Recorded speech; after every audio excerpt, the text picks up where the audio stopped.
7. 7. Sorry.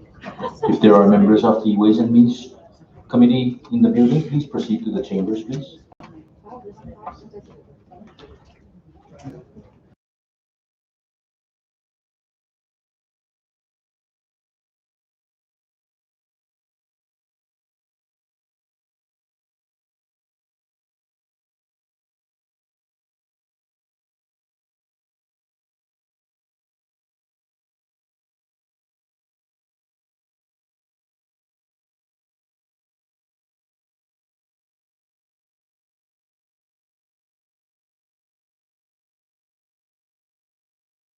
Members, having established a quorum, I think we can go ahead and begin.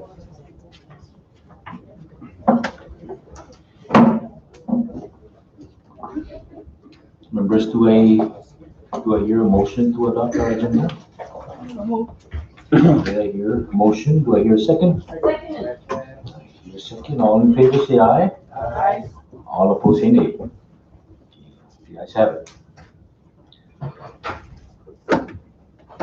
Today's proceeding is on the Judiciary's budget request versus the executive branch proposal. And before we begin, I'd like to welcome members of the Judiciary, Honorable Presiding Judge Noraha, Associate Justice Teresa Kim Tenorio,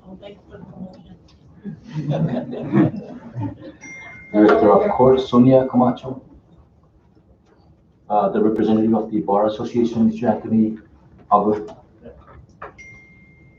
General Counsel and Director of the Law Revision, Hyun Jae Lee, staff of the Judiciary branch.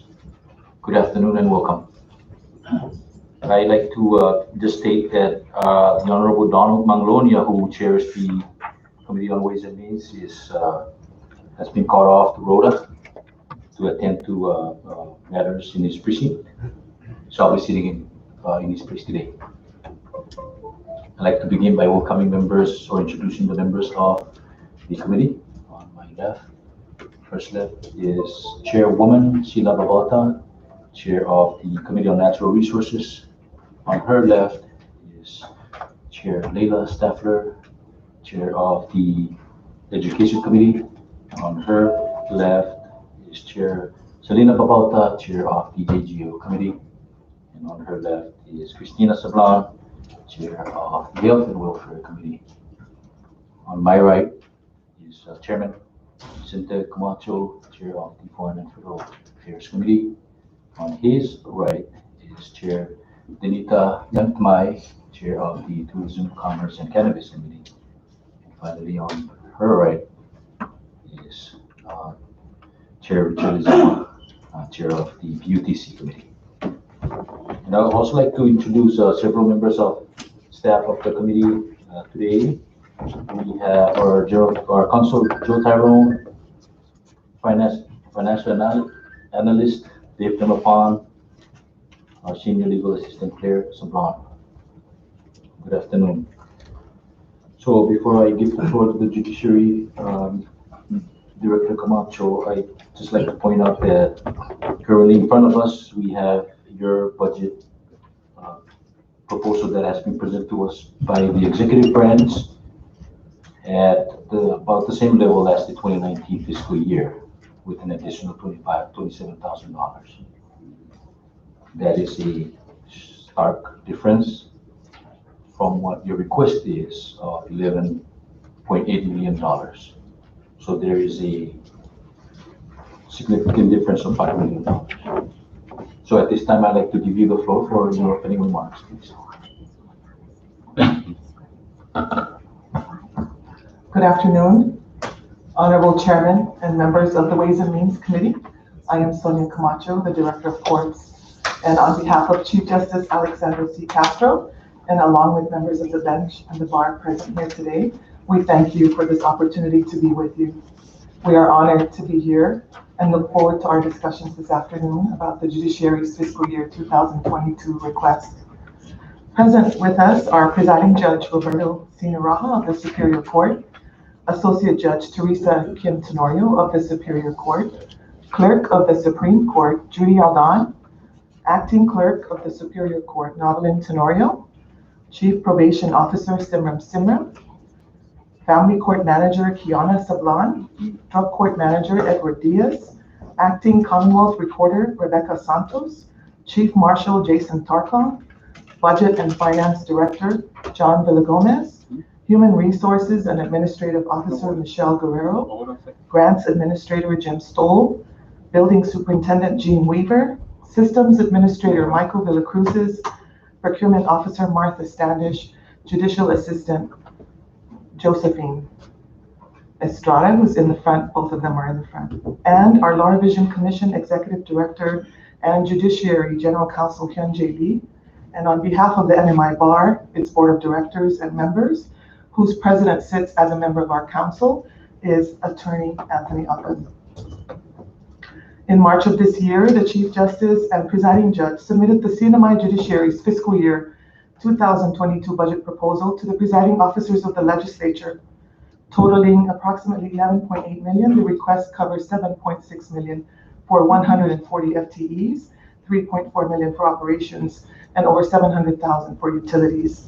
We believe it is our duty to inform the legislature of the cost of providing essential services based on best practice standards for the courts and for our people on Rota, Saipan, and Tinian, and we have consistently provided this number to you.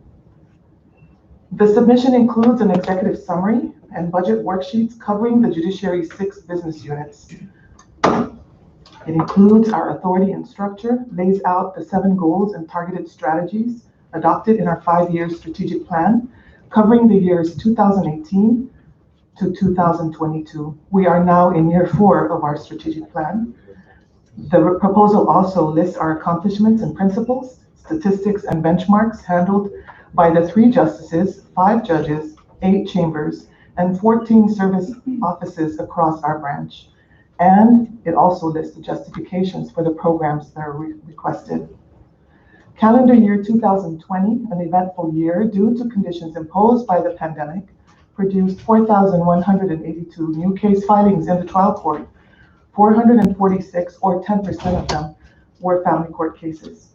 The Marshal Services Division, our initial point of contact, processed over 32,000 in-person courthouse entries, from which 12,751 persons sought assistance at the cashier and court counters, and 2,576 sought assistance at the Family Court Division. The rest reached services at courtrooms in Rota, Saipan, and Tinian, and at alternate sites at the Probation Satellite Office, Horiguchi Building, Marina's Business Plaza, the Law Revision Commission at the J.C. Tenorio Enterprise Building, and the Drug Court at Caridot Community Center. We were far and spread out in 2020. The Supreme Court efficiently issued opinions and held oral arguments, which in response to COVID-19, streamed its appellate sessions and issued various orders to ensure the safety of staff and patrons. As of today, COVID Order number 12 is in effect and provides continued guidance on access to court services during the pandemic.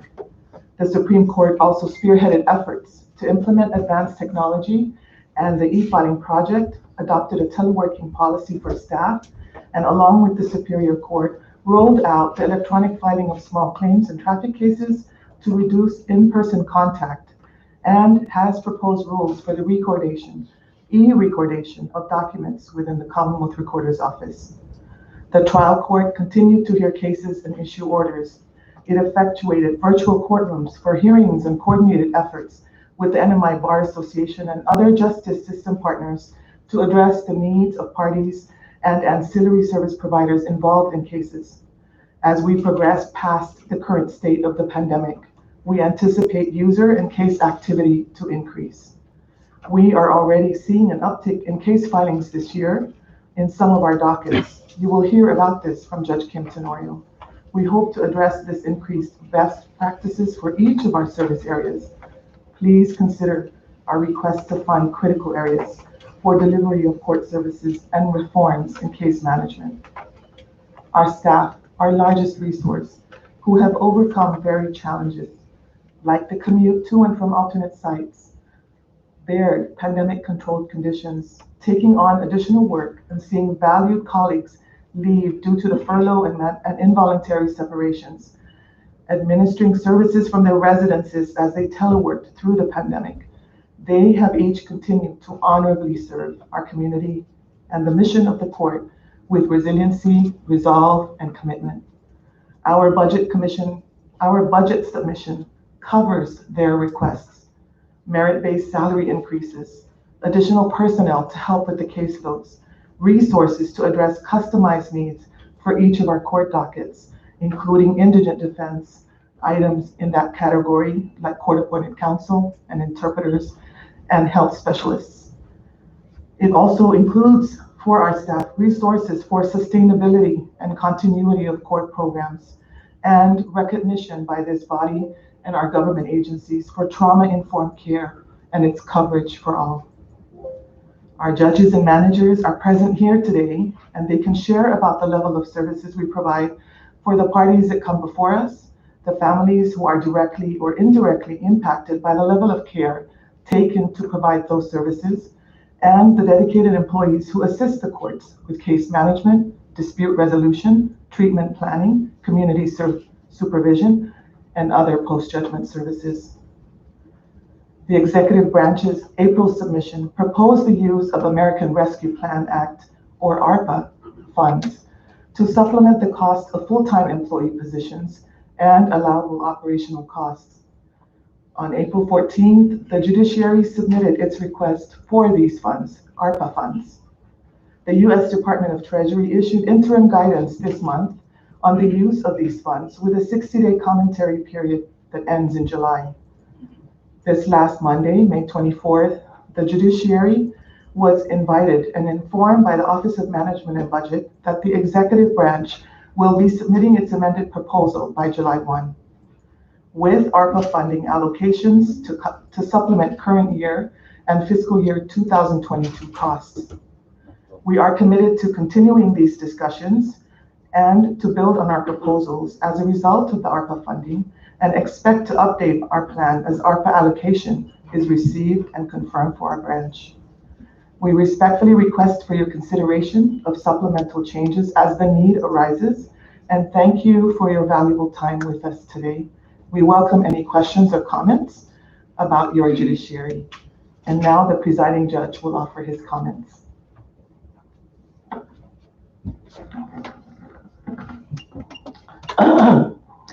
Good afternoon, Chairman Blanco, and members of the Ways and Means Committee, Legislative Support Staff.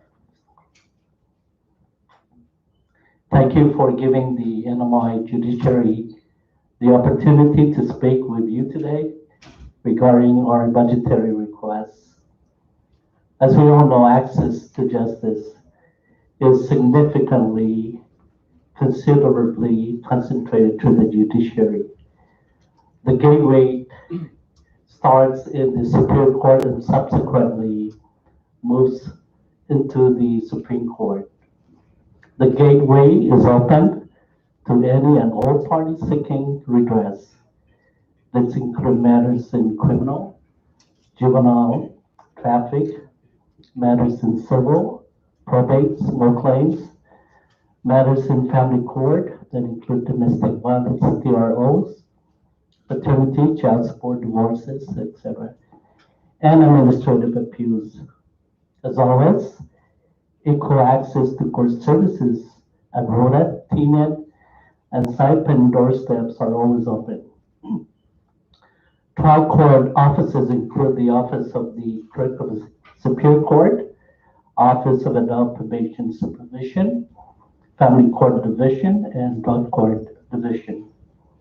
The court anticipates opening a mental health court or health docket with a track for veterans, and foresees opening more treatment courts in the future, like reentry court, environmental court, juvenile family therapeutic court, and many others. The court is already in the process of putting together a legal structure, policies, and procedures and other relevant documents for the mental health docket. Our target date for initiation is July 6th. For implementation and to be successfully in the new mental health docket, the court needs fundings to include staffing and treatment services.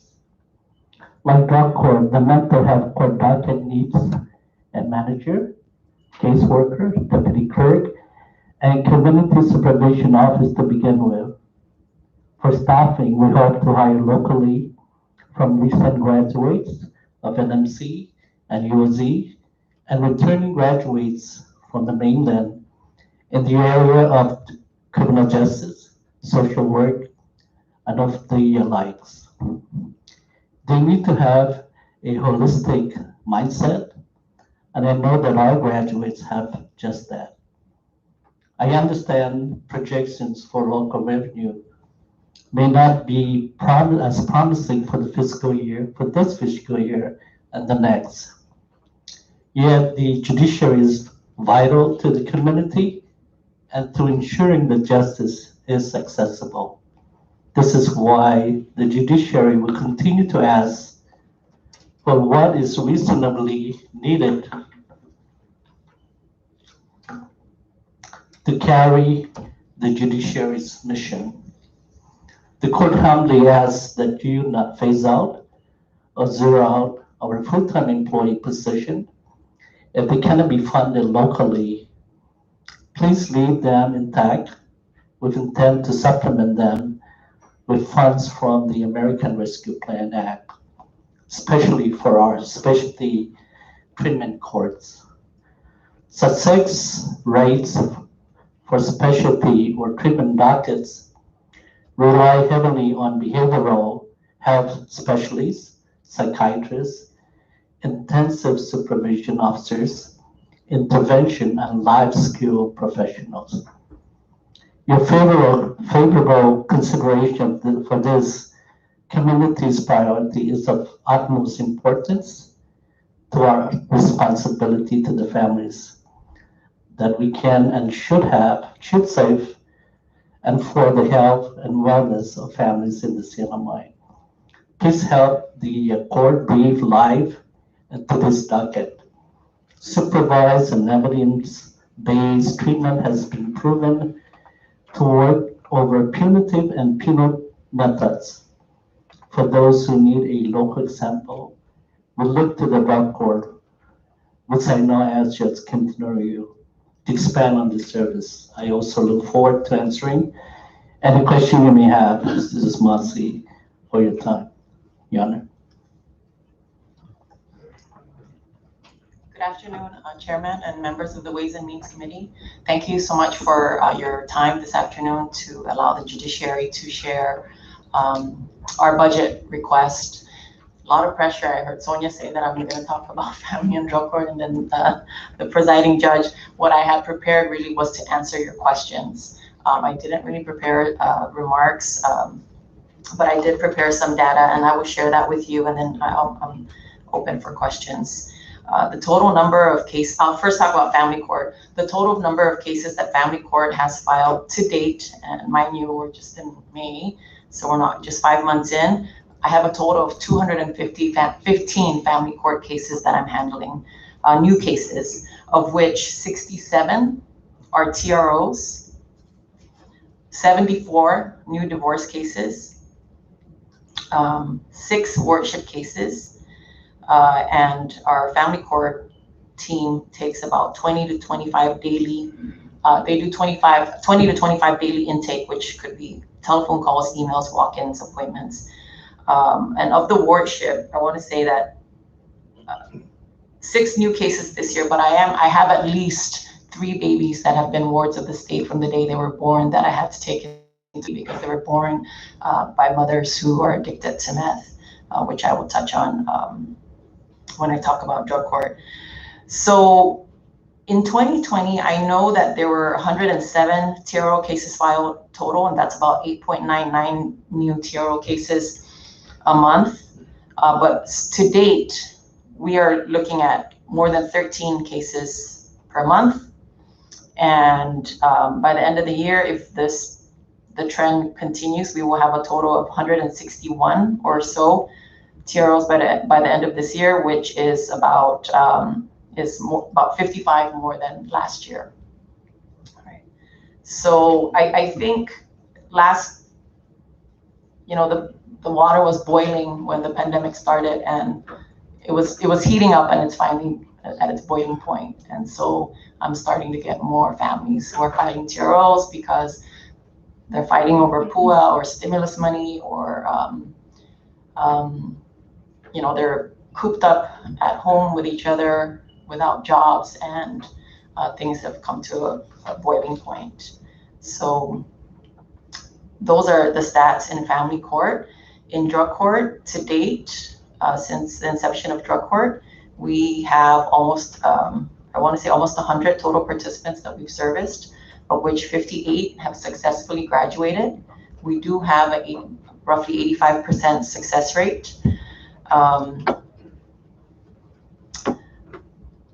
Currently, about 90% of my women participants are victims of domestic violence, sexual assault, or have suffered childhood trauma.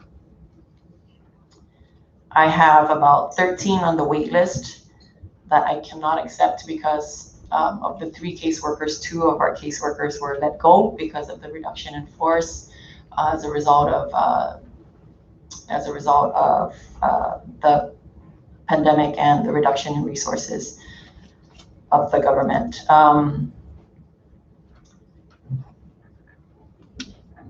I'm not going to say much more about drug court because I can go on all day. I'll wait for questions from the members. And then you heard the presiding judge say that we have a live date of July 6th to start the mental health court. And this was kind of, we kind of just recognized that we needed this mental health court, and instead of, we did not give ourselves the kind of time we gave ourselves to plan drug court, but we recognized that this cannot wait anymore.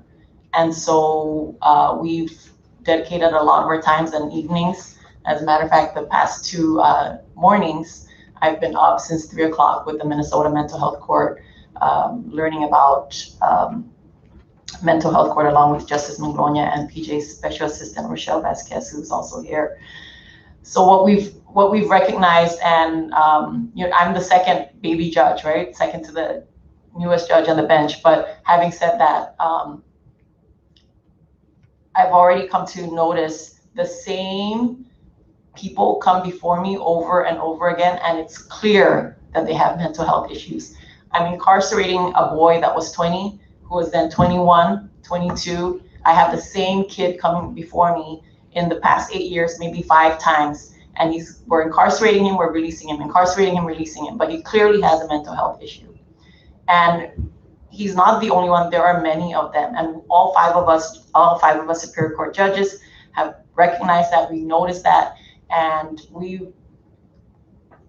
in line with the national trend, we realized that rehabilitation has to be the focus, not being punitive and not just incarcerating people. They are not going to change. They're not going to come out after being in jail and all of a sudden say, I'm reformed and I'm not going to commit another crime, because they have underlying issues that need to be dealt with. And so because of the continued defendants that come through our courts with mental health issues, we have decided that it has to be the next court and it has to happen right away. I have children, they're all adults, but they're young. And whenever I sentence one of these kids, I think this could easily be my child. And it's not the way we want to proceed. One of the things I learned in the past 2 days through the mental health court webinar is that nationally, about 17% of prisoners have mental health issues. And these are only ones that are identified. I reached out to DOC and I asked our local prison here, and about 15% of our inmates currently have identified mental health issues. These are the ones that have been diagnosed and are taking meds. We don't even know about the ones who have not been diagnosed and who are not taking meds. And this is a population that we need to rehabilitate, not incarcerate. Okay, so having said that, I'll pass on to Anthony.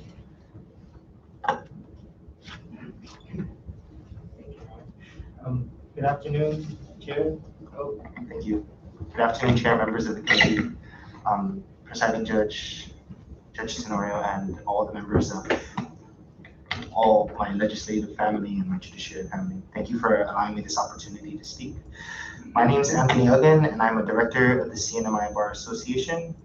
And I am here on behalf of the bar to express our full support of the judiciary's requests, specifically for funding for indigent defendants, court-appointed counsel, and interpreters. And I am a new member of the Bar Association, and I just got to experience this, and I can tell you firsthand that all of these things are essential to the judicial process. It's essential to the judiciary, and it's essential that we provide these services. In order to achieve justice, capable counsel is required for both the Commonwealth and the defendant. And a strong public defense system is really important because it shields poor citizens and indirectly all citizens against abuses by the government. Our individual rights to operate and live in the Cnmi stands upon the shoulders of a strong public defense system. And all of these elements add to that defense system. Just as Judge KT was saying, a lot of our people that are incarcerated are indigent, are poor, and so they are the ones most affected by these things. From personal experience, a lot of them can barely understand English, and so interpreters are necessary for us in order to even communicate with the defendants.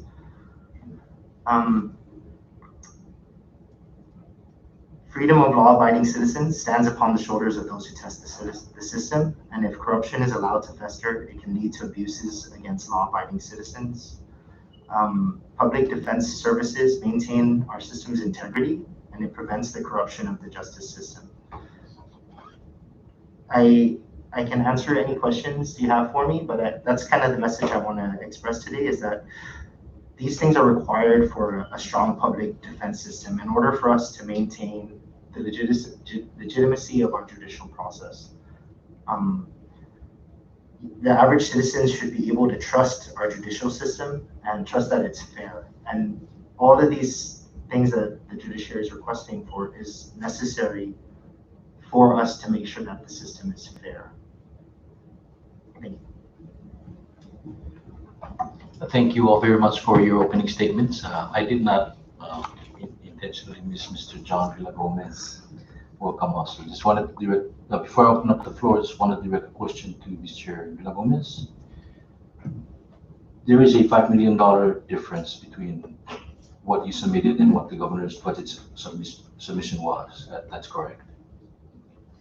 And in the supplemental to July 1st, would the judiciary be including that revision?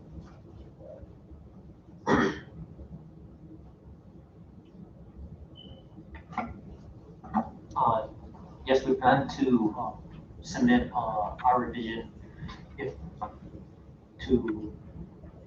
for the governor's submission. Yes. Thank you very much, Director Villagomez. I now open the floor for members if you have any questions.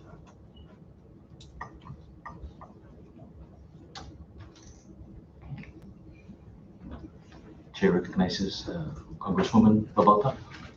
Thank you, Chairman. Good afternoon to all of you and welcome to your house. One question, has there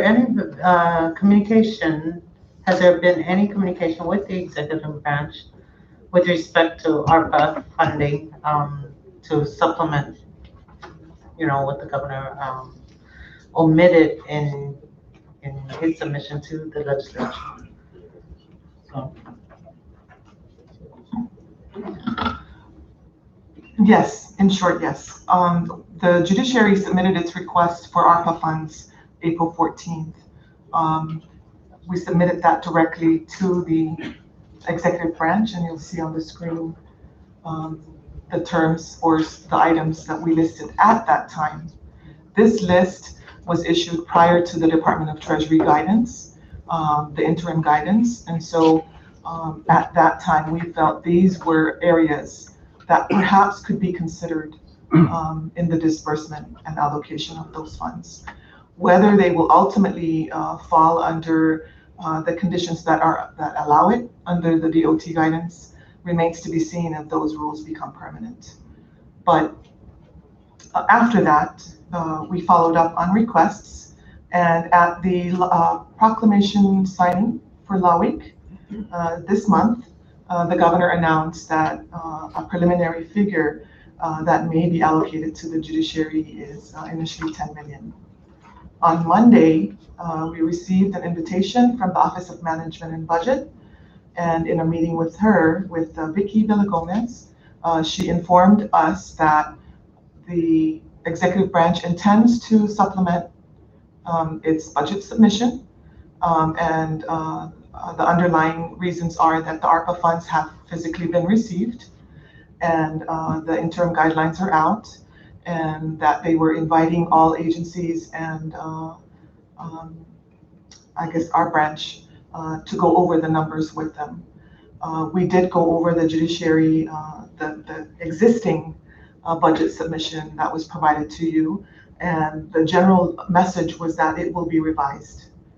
The number they gave us at that meeting to cover personnel was 2.1 million under ARPA funds, but I think that's already present in their submission to you. Currently, their submission recommends, it doesn't recommend, it allocates that 20% of our FTEs be covered under ARPA funds. And so it's considered as part of their calculations. At the meeting on Monday, we were informed that our callback FTEs, the FTEs that we lost during the involuntary release of staff, we told them that we were going to start the callback clauses for 20 of our staff, and they told us that that would be okay because it would be covered under ARPA funds, but within the confines of the 2.1 million that's been set aside for personnel. That's the extent of our confirmation of funds. We anticipated 27, we've been confirmed 10, and we are informed that 2 million has been allocated to the calculations for FY 2021, the remaining of the year, and then FY 2022. Those FTEs will continue to be covered under ARPA the way that they would be from this fiscal year, and possibly another 10 million after that. How many employees were furloughed or permanently reduced from the judiciary prior to ARPA funds coming to the Cnmi? So in the previous fiscal year, well, we had 94 FTEs, 20 were, I want to use the word vacated because our personnel regs does not cover furlough for all employees. We have civil service employees where furlough was an option for them, but for the rest of the employees, under the way our regs work, it's an involuntary separation because it was not due to a reason of their making. And so we issued releases from their contract, and they left our employment May of last year. Since the confirmation of ARPA funds were made known to us, we are recalling and filling positions that total 20. In fact, we have filled 2 and are waiting on 18 more. There are some that are being announced. There are some that will be automatically filled right away because under our personnel regulations, there's a callback clause that allows us to call back those that were separated for those reasons.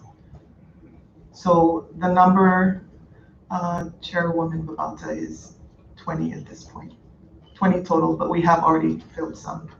And we have been assured that those will be covered. Thank you. How much, through the drug court, how much does it cost to have an individual successfully complete the program, total cost? Okay, so depending on the participant, because some of them require more, maybe more drug testing, more treatment and so forth, on the average about $7,500 to At the high end, maybe 11,000. Has there been any fiscal analysis done? And I know we want to rehabilitate our people, they need that, but has there been a cost impact analysis done for every individual that we successfully graduate from this program in relation to recidivism rates and that kind of thing? Are we getting the results we need at lower costs in the future? Absolutely. As I stated, our success rate is 85%. So of the folks that are graduating, at least 85% are not coming back into the criminal justice system. And then to compare that to DOC, I know that I constantly ask DOC how much to house your inmates, and they would tell me 31,000 a year for a healthy inmate. So when you think about incarcerating someone for 10 years, for example, that's 310,000 versus 7,500. And you know, when we, and I think it's even bigger than that. I think the cost savings is even more because all of our participants have children. I can think of maybe one or two that don't have kids, but they all have kids. They have parents, they have siblings, people that have cut them out of their lives for so many years, and they're making amends. We make sure they get a job, they get their ABE, equivalent of GED if they don't have it already. We make sure that they have housing, and you know, we start them out with NMHC, food stamps, Medicaid, and so forth. But eventually, not all of them, but many of them, they'll find full-time jobs and they'll start supporting themselves. They'll start paying taxes, right? So it's the impact is larger than just saying, oh, this one person. So one last question. With the probation programs you guys have under the Judiciary, how many offenders are currently being monitored? Good afternoon.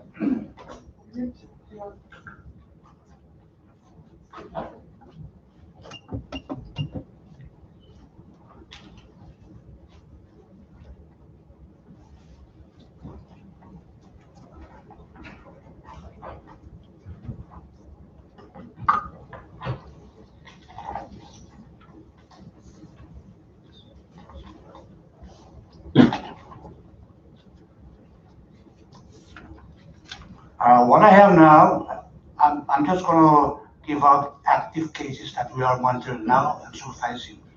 As of April 26th of this year, we have about 509 cases, active cases. By active cases, it means cases that we are currently supervising. That's not including cases that are pending revocation proceedings, bench warrants, and cases that are pending auditing and closure. So 509, and that's handled by about 5 of our officers, and that translates to 101 cases per officers. Now, that is a lot of cases per officers in order for effective supervision.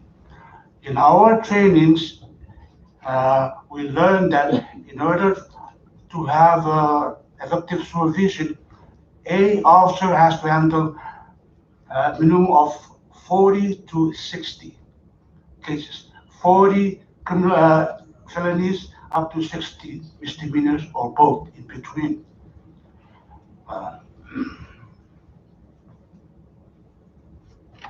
Thank you. Are you? Thank you very much, Congresswoman Boata. Floor is still open. Chair recognizes Congresswoman Babata, Sheila Babata. Thank you, Mr.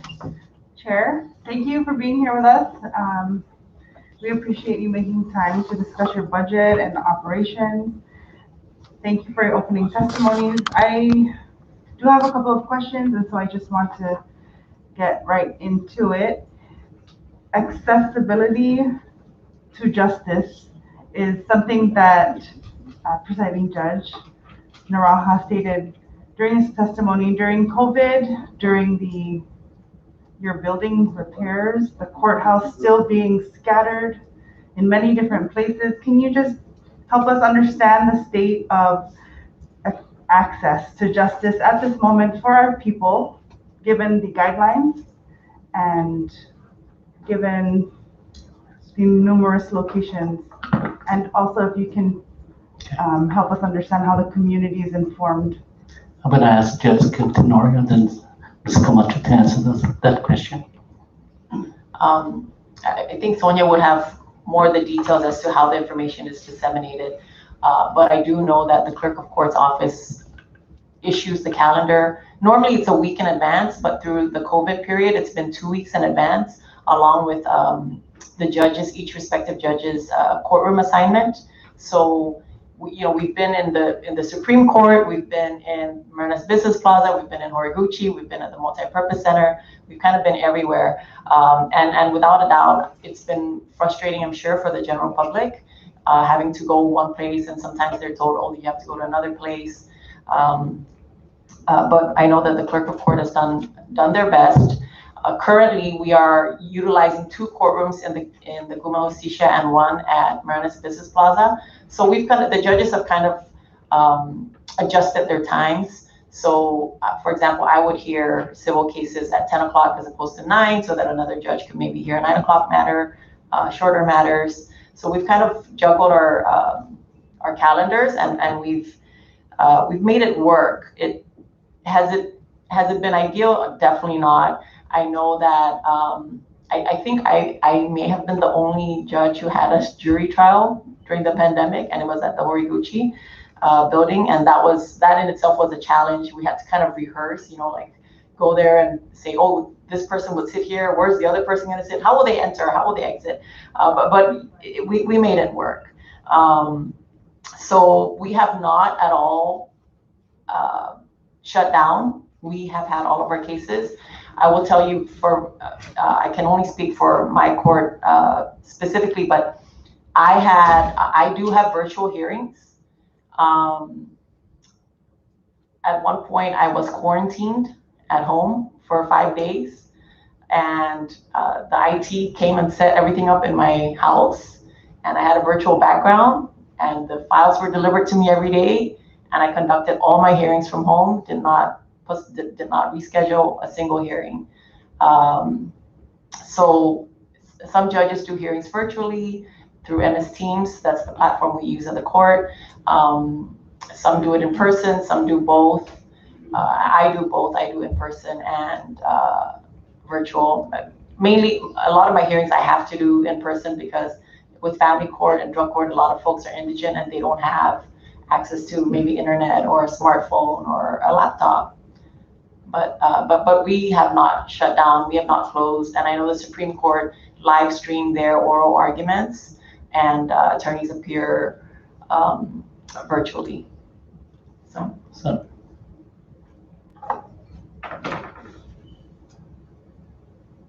Thank you. Thank you, Chairwoman Mabata, for that question. That is one of our goals in our strategic plan every year, and it is the sort of the thrust of why we exist: equal access to justice. For me, it means several things. It means that for these hearings that they continue, that people have access to our service offices, the Office of the Clerk of Court, the Commonwealth Recorder's Office, the Office of Adult Probation, the Office of the Drug Court Division, the Budget and Finance Office. We found that the number of requests increased coming in because people needed certifications for PUA, they needed criminal history records for employment verifications. And so access to court services and justice means access to all of those offices and even our judges from home. We, like the judge said, we never ceased services. We pivoted. Areas where we were able to provide technology, we have a really small staffed division in that area. And so you'll see why our request is asking for FTEs for that particular division. But they put in many hours, even after taking a hit with the furloughs. Luckily for us, the CARES Act was able to provide funding for us. The executive branch allocated 1.8 million our way, and we were able to navigate not only the safety and security reasons for staying open and allowing access, but I think the only area that did take a hit was our Commonwealth Recorder's Office. We just did not have staffing, and so we decreased the hours there to half day. The employee, we only had one employee that was able to serve in that area.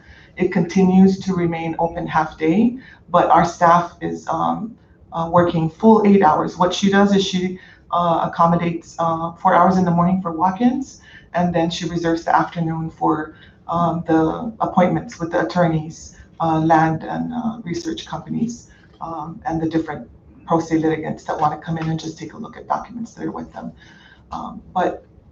And then as far as our homelessness, Guma Justicia has been closed as of now for 3 years. In March of 2018, the air conditioning system shut down.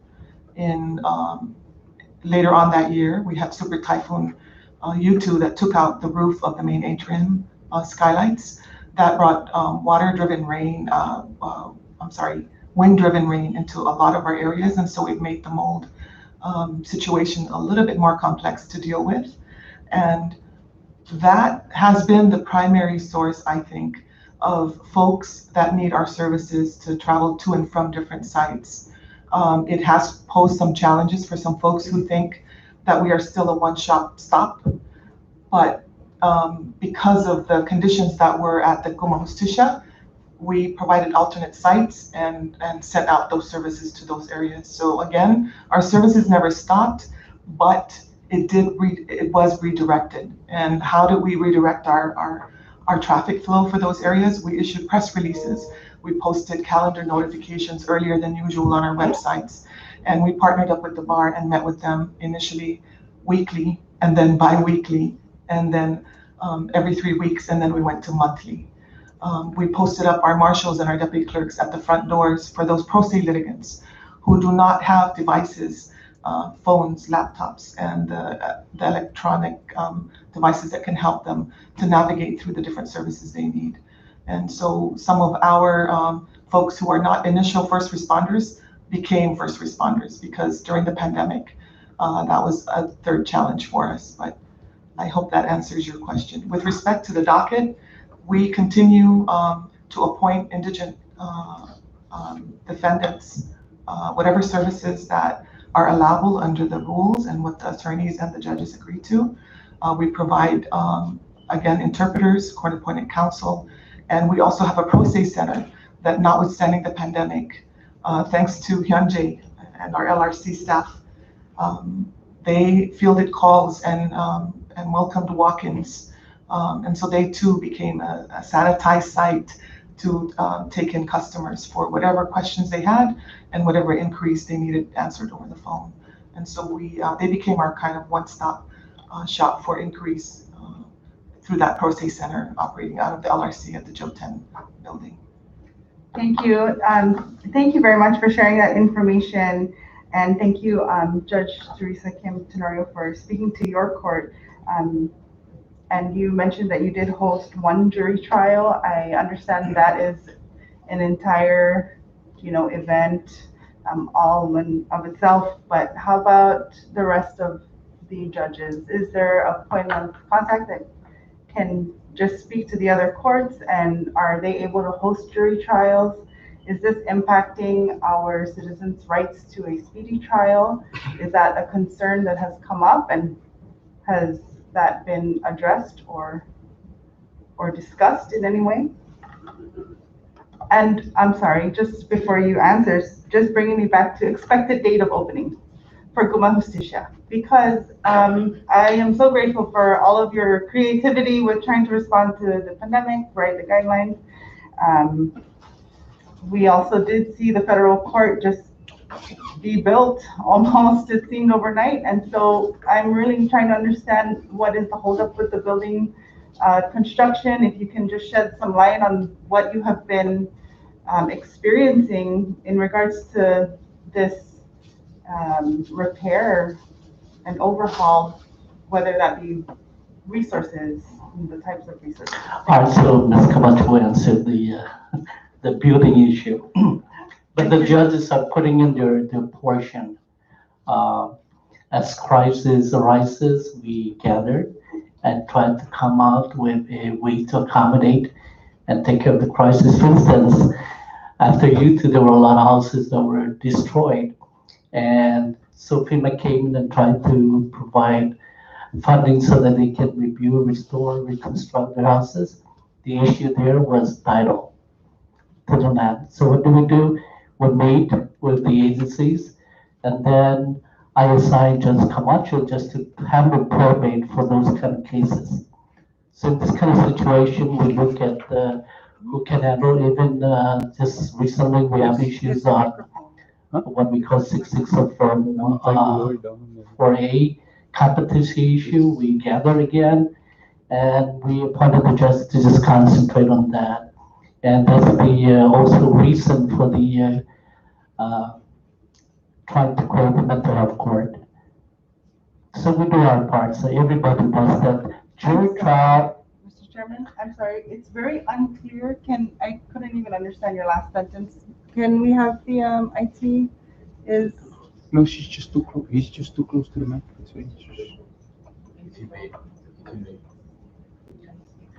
So we do have a lot of jury trial. So and that really depends on the defendants and their counsel. So some of them move forward, some of them not. Some of them were settled by plea agreement. It's just how criminal justice works. So you can certainly do it. Yes, thank you, Your Honor. I think. So for the building itself and the chaos that ensued, thank you for your question again, Chairwoman Babauta. It's important to the public that we serve. Anytime change is forced or introduced, concerns will be brought up. So in short, yes, your question has been asked of us. And my answer is that at any and all times, we have made every effort to accommodate jury trials. We have spent both local funds, funds under Public Law 2061, which is the statute that enabled $7 million to pay for the air conditioning, reconditioning, and alternate sites while we provided for the repair of that reconstruction. We've also used CARES Act funding. Horiguchi building was retained through CARES Act funding because of the social distancing requirements, the plexiglass that we had to put in place, and just the whole production of making sure folks were safe during the jury trial that Judge KT mentioned. As to the building itself, the law passed in June of that same year, and then we went to the construction design and assessment phase. And then from there, we went to RFPs and then a selection of the experts that were going to help us. So the chronology of events is on the screen. And we began this whole process in March of 2018. And we did not retain a specialist until last year, because the design and procurement process was a little bit complex for us. The initial thing is we were not the expenditure authority on the bill. We had to coordinate efforts with the Secretary of Finance at the time. And so whatever decisions that had to be made and had to be confirmed and then processed through the procurement process had to be brought to her attention and then filtered through the regular executive branch measures. The Chief Justice under that public law recommends in concurrence, but the expenditure authority lay with the Secretary of Finance. Having said that, the selection of the experts led us to WM Engineering, who is out of Guam, and they are duly organized to provide services here in the Cnmi. They are our project consultants, and Chong's Corporation is the primary contractor on the project. Liz Alahaja of the CIP office is also our technical advisor on the project.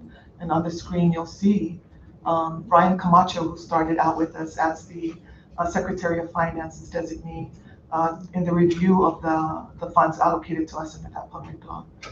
The Chief Justice designated Justice Manglonia as our lead in this project. And I'm happy to inform you that we are hoping to move back into the building before the end of summer. As of today,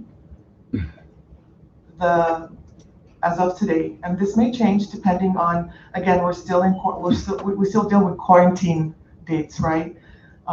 So as of today, our last phased move-in for some of our divisions is August 6th.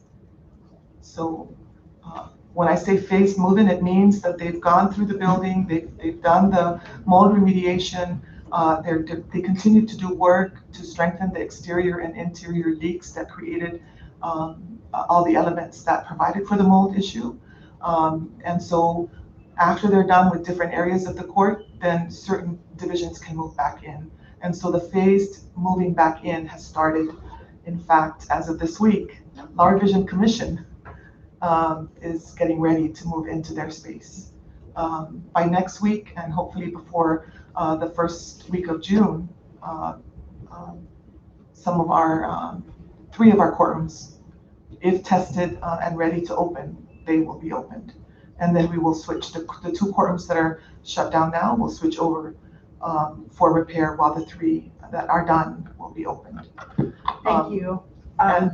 Thank you very much. That information really helps, and that is exciting news. So congratulations on the entire process. Can you just expand a little bit on how our citizens on Tinian and Rhoda have been affected by the pandemic, by the building being down? How have our citizens there been affected to access? So as regards to Rhoda and Tinian, we would travel down to Rhoda and Tinian, but sparingly.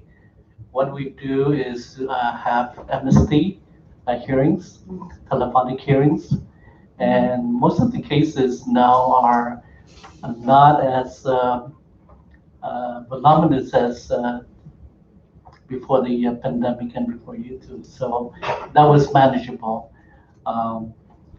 Our IT people has really put together a good system in Rhoda and Tinian so that we don't always have to travel down. But we travel to Rhoda and Tinian to hear both criminal and civil cases. Thank you. Thank you. I am being mindful of my time. Thank you, Mr. Chairman and members. I do have a couple of questions, just skimming through the budget analysis provided to us by our fiscal analyst, and I just wanted to run through some major deductions real quickly and get your feedback on how this will impact operations for the judicial branch.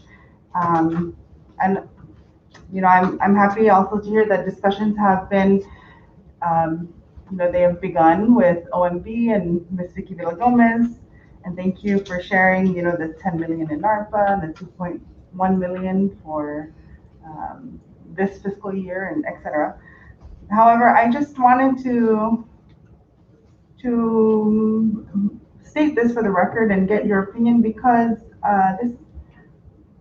this shows, at least me, like how these line items are prioritized or not prioritized by the governor's proposal, because this is the combined proposal responding to the department's request that is inclusive of local funds and ARPA funds.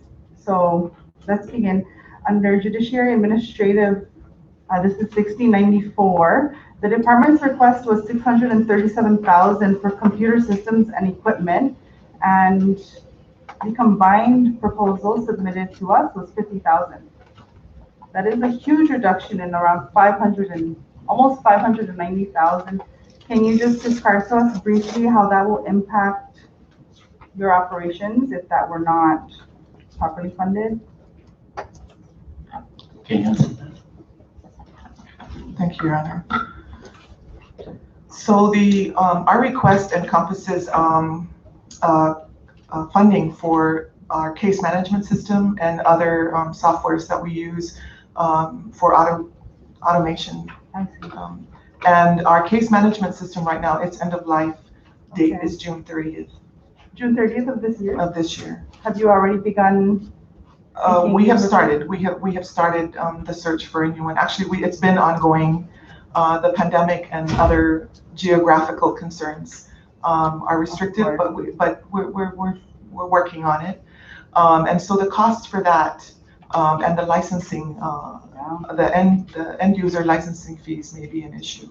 Also, maybe I can have our budget and finance director go through the itemized listings. So that increase, I mean, that just massive amount, 637,000, is really because of the case management system or the system that is in need of replacement? Yes, and we were hoping we have rules before this body in the Senate to allow for an e-recording process for our Commonwealth Recorder's Office. The number that we received for vendors that handle something of that magnitude, numbers we've heard are 400,000.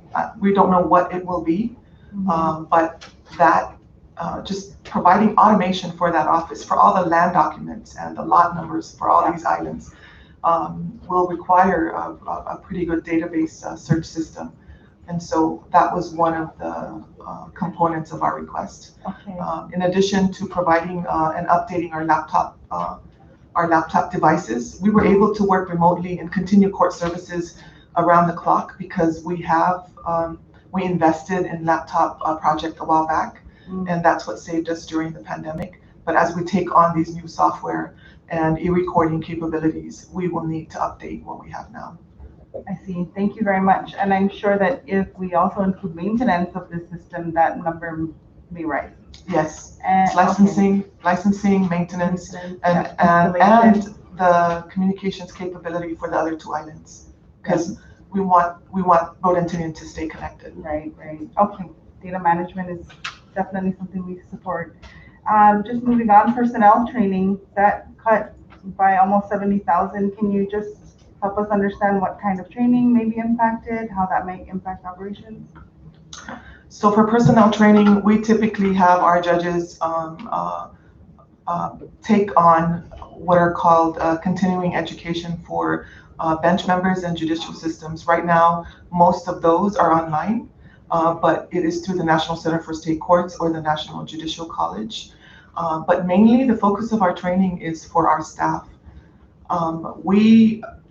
Nationwide, there is what's called secondary trauma-induced care. And we have staff who hear about all of the different instances and confrontations that are brought to the court. And it has been proven that if you hear about wife beating, child abuse, rape, all of the other stories in court over and over again, then self-care is necessary for those staff. And so part of our training is not necessarily training, but self-care to address these professionals that are hard to find and hard to fill and hard to retain, so that we can continue to keep them within the judiciary and maintain a healthy personnel base. Right. That is very important. That is something that I know that our entire government is just struggling to really promote, and it's that healthy work environment, right, that will really promote productivity and improve services to our community, which is really our overall goal. So do you have a counselor on staff? I do see an amount here for professional services. Do you have a counselor or any kind of mental health professional to assist your staff or the staff of the branch? We don't at this time. It has been challenging to find health and treatment specialists for the docket, for the parties that we serve, for our law enforcement officers, for their assessments, and for staff. Does it mean that, is it impacted through cuts in this budget? Yes. If that number is low, professional services doesn't only cover that.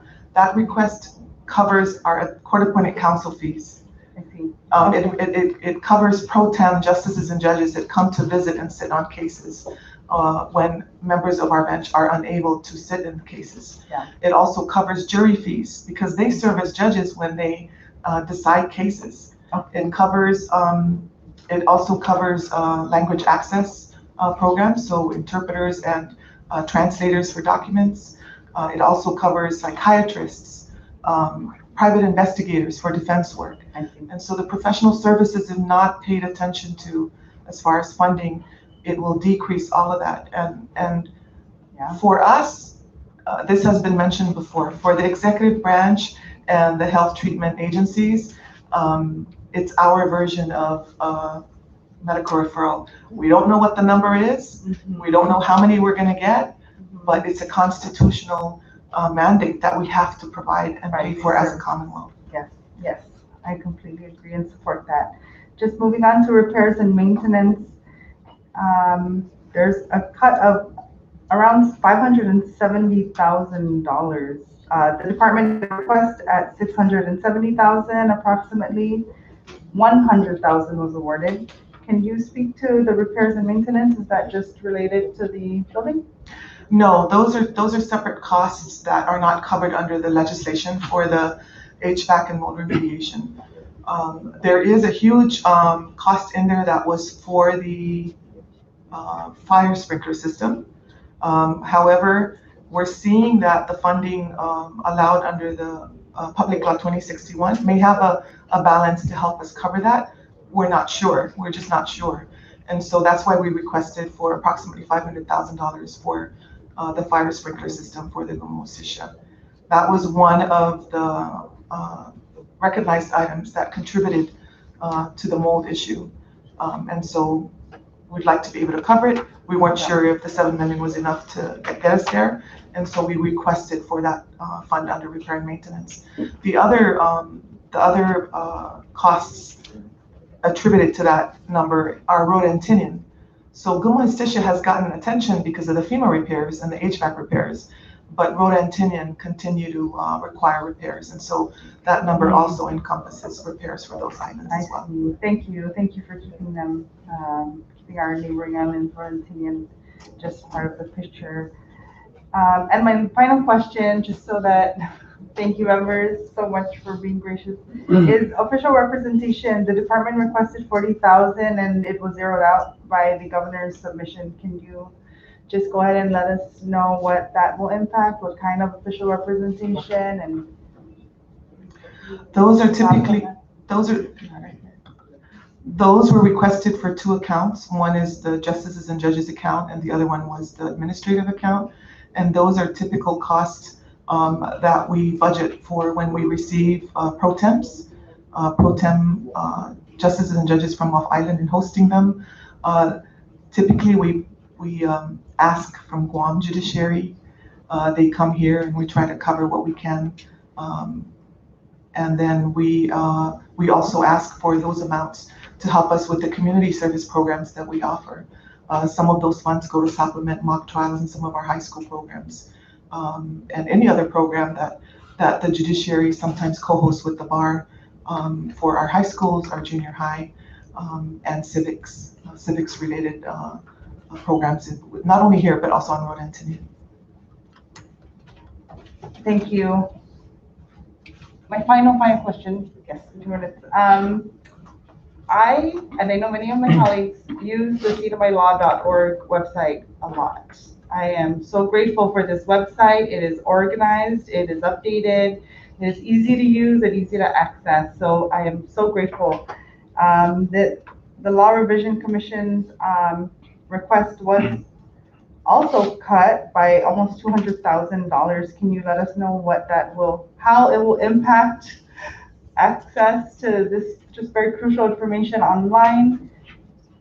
And after that, I will yield the floor, and I thank you for giving me time. Thank you, members. Thank you, Mr. Chairman.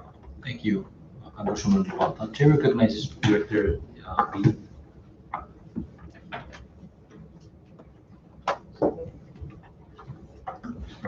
Thank you, Representative Babatza, for your question. So as the the Law Revision Commission, I think I've spoken to a lot of the members here regarding our duties and roles, but generally speaking, all of our staff have multiple hats.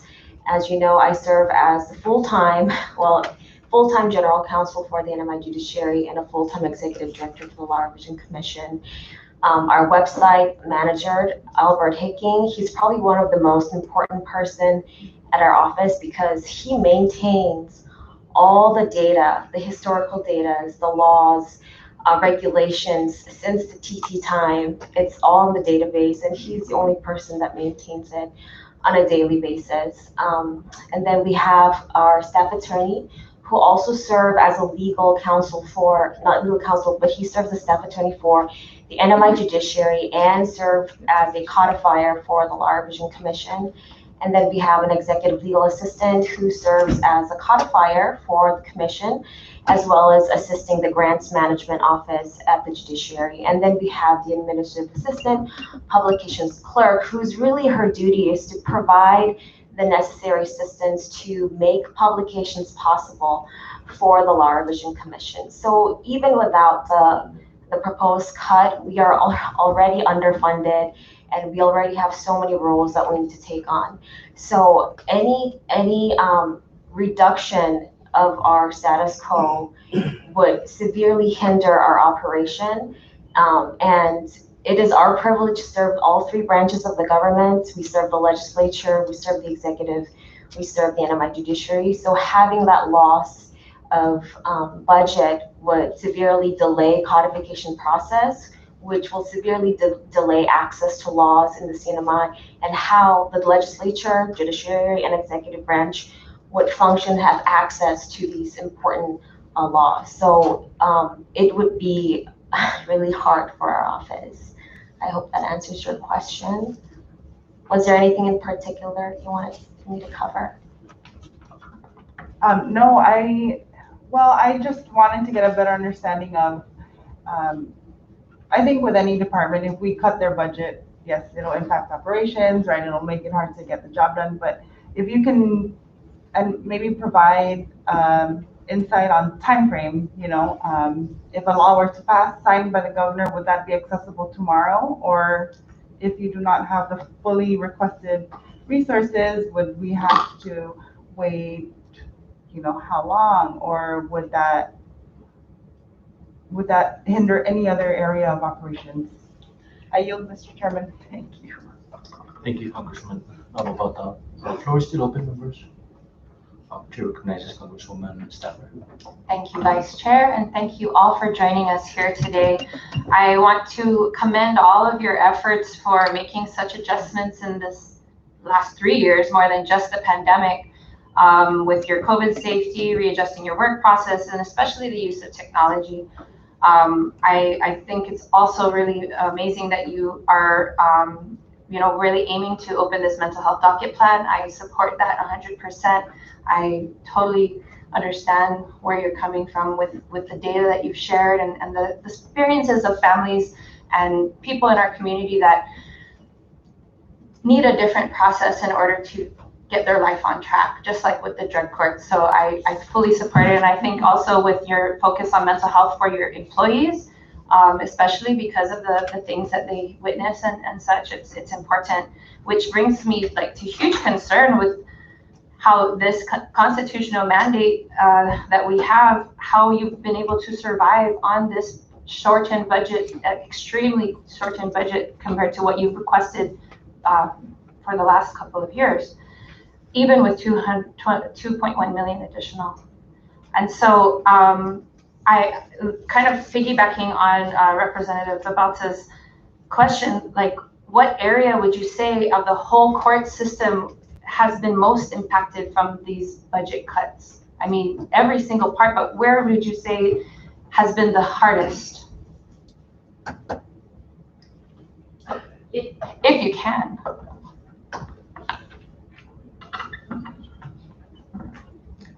The area that has been the hardest has been with our staff and with the people we serve. We have, you take away the 8 bench members,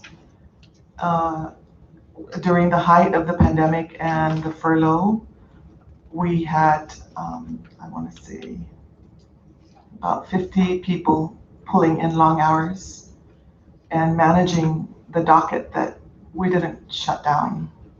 Some agencies shut down, but we did not shut down, because if crime continues, the court has to stay open. The court has to be responsive to the criminal justice system, because it's a major artery. The people we serve are sometimes the Bar Association. In defense work, when we process an indigent, the Public Defender's Office or Micronesian Legal Services may step in. For criminal cases, it's the Public Defender. If they recuse, then we go to the Bar Association member roster.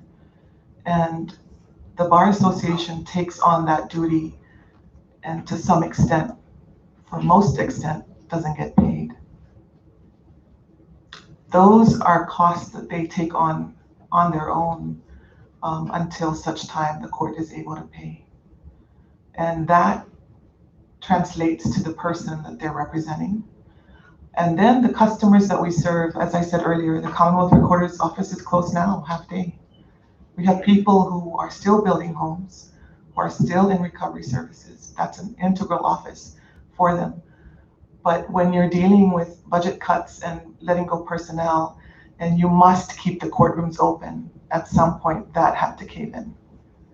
So if you ask me which of our divisions we can kind of survive without, none.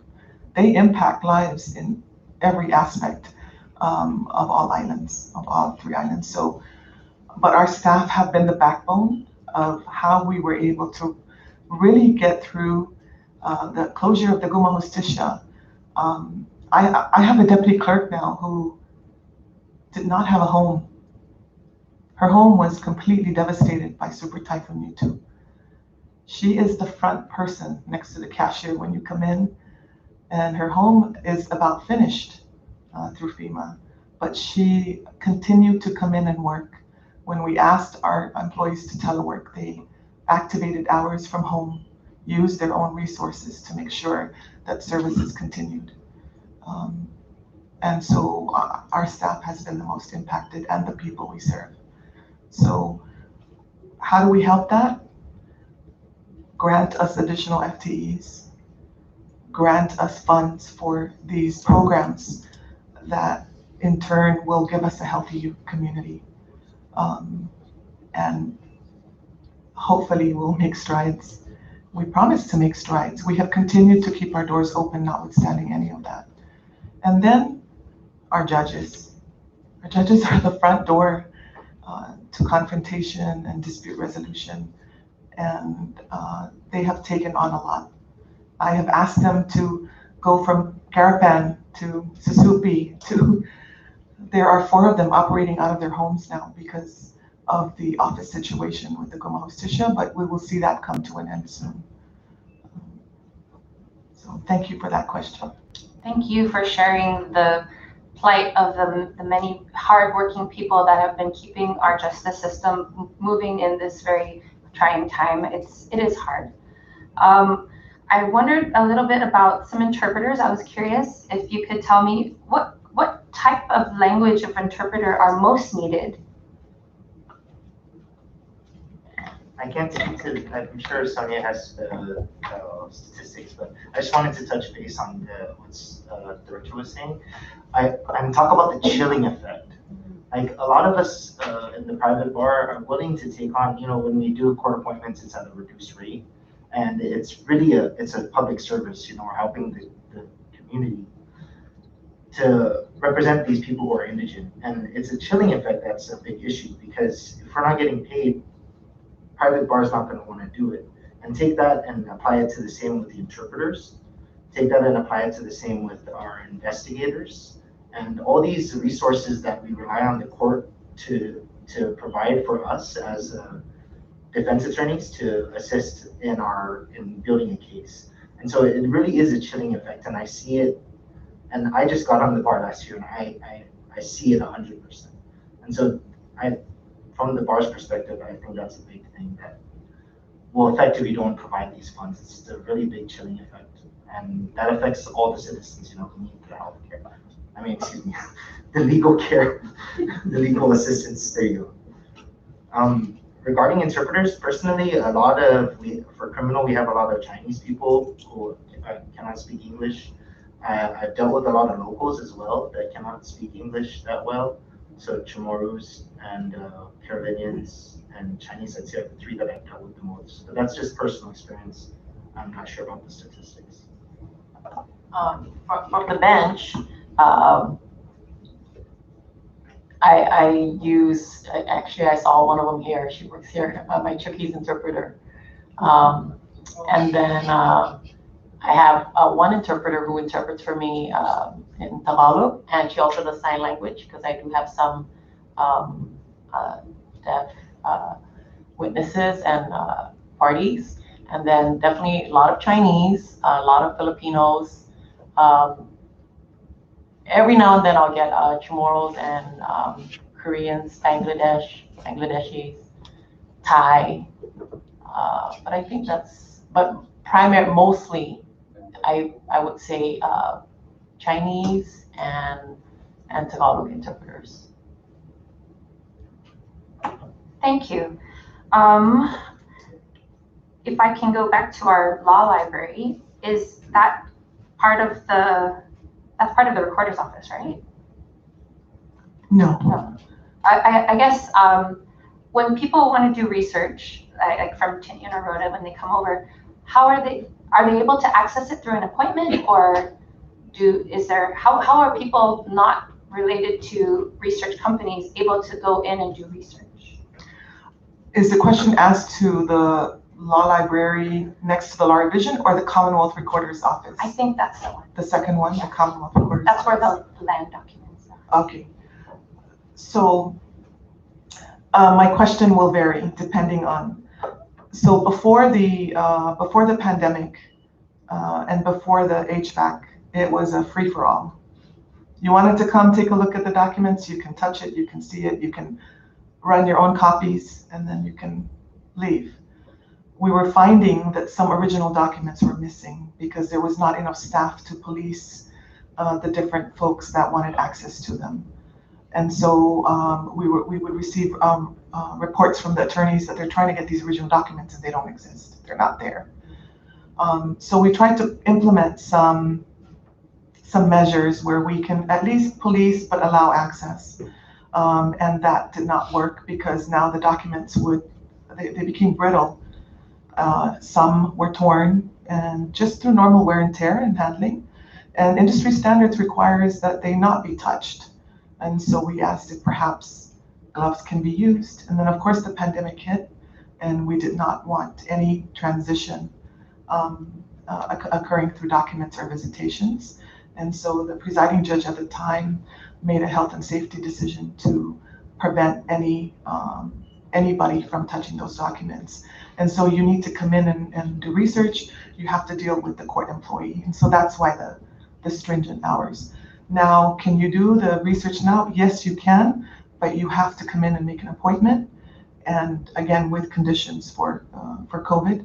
And you have to do it in such a way where you put on gloves, you tell us specifically what you need, and we will pull it out for you. And then when you're done, we put it back for you. Hopefully that will all go away with the e-recording rules. The rules are before you. I think they were submitted. Can you pull up that slide? If you just give us 1 second. This is our hope to address the delay and access to those documents. Public law, I'm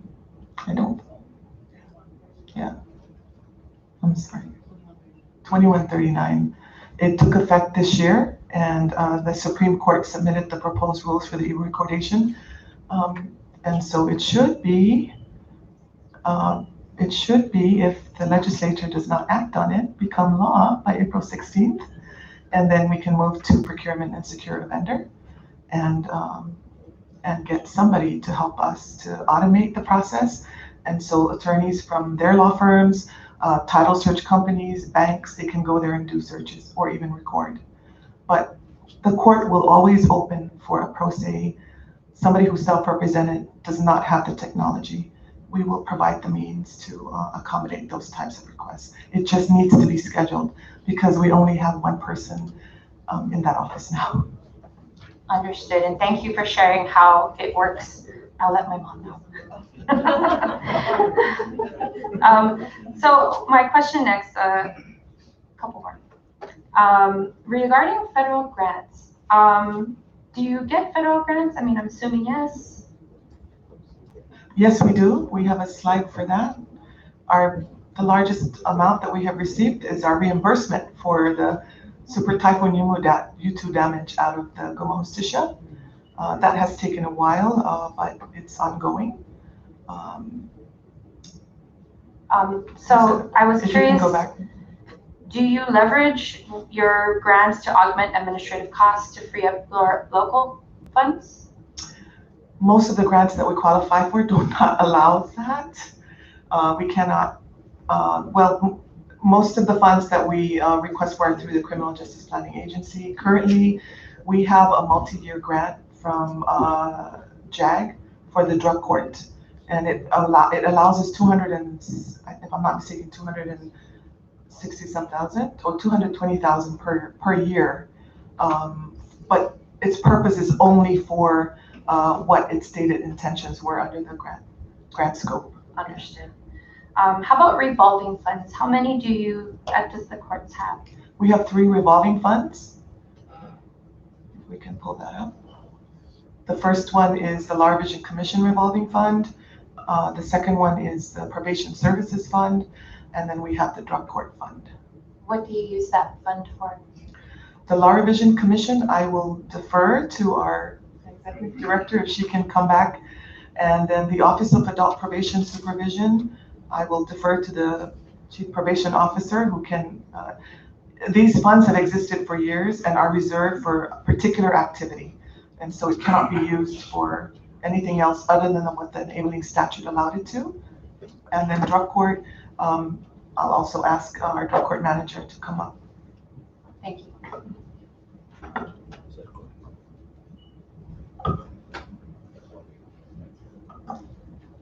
Check one.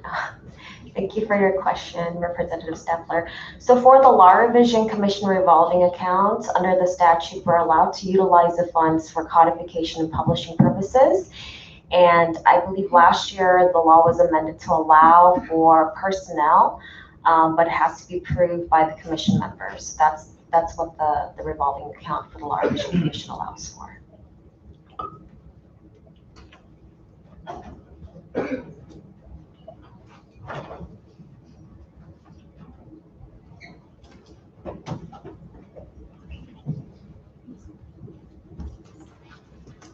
The Office of Adult Probation Supervision fee, also known as the probation fee, is used to provide services that are not provided by the government subsidized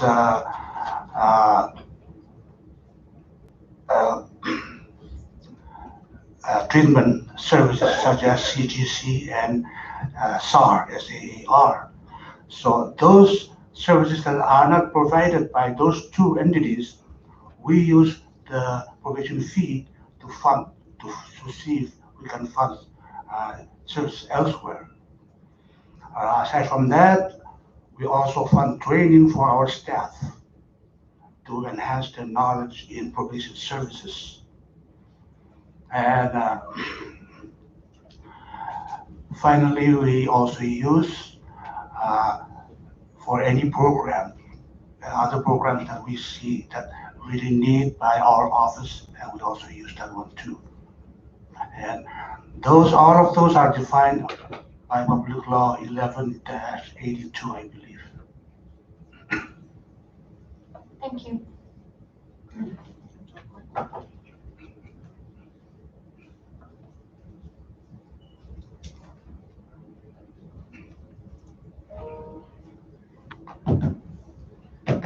afternoon. Good afternoon, Mr. Diaz. Yeah, I have to remind myself sometimes. Well, the short answer is the revolving fund is for treatment and drug court services and drug testing and yeah. Thank you. Thank you. Are you? Thank you very much, Congresswoman Staffler. Floor is still open. Chair recognizes Congresswoman Solon. Thank you. Thank you, Chairman Blanco, and good afternoon. Thank you for your presentation today. I have several questions. One was to just start with the building and the questions earlier about access to justice. How many courtroom spaces are actually available right now? Right now, we have a total of 3. One is at the Mariners Business Plaza, and 2 are at the Guma Justicia on the 2nd floor. Okay, so there are 2 spaces still that are usable now. Yes, yes, and those are designated for jury trials, should the need arise. Okay. So I was recently, I attempted to attend a hearing last week that I think was a pretty high public interest, and I was really surprised. I think it was initially supposed to be at the Guma Justicia, and then it was changed to the Business Plaza. And it was standing room only, very small room at the Business Plaza. There were children sitting in their parents' laps. The door was actually locked because it was so full inside, and there were people waiting outside. And when I asked, is there any other way for people to view this? Like, obviously, there's a lot of public interest. There was no other way, right? And I guess I just wanted to ask, how are these decisions made? Is there any consideration for when there might be a lot more public participation in the hearing, just to ensure that there is access for members of the public who might wish to attend? Thank you for the question. The person responsible for assigning the quorums is the clerk of court.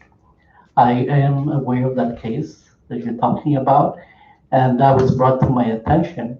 So immediately I asked which quorum is available so that we can have an alternate quorum. And it happened that there was a quorum available, but in the end, it's really up to the judge.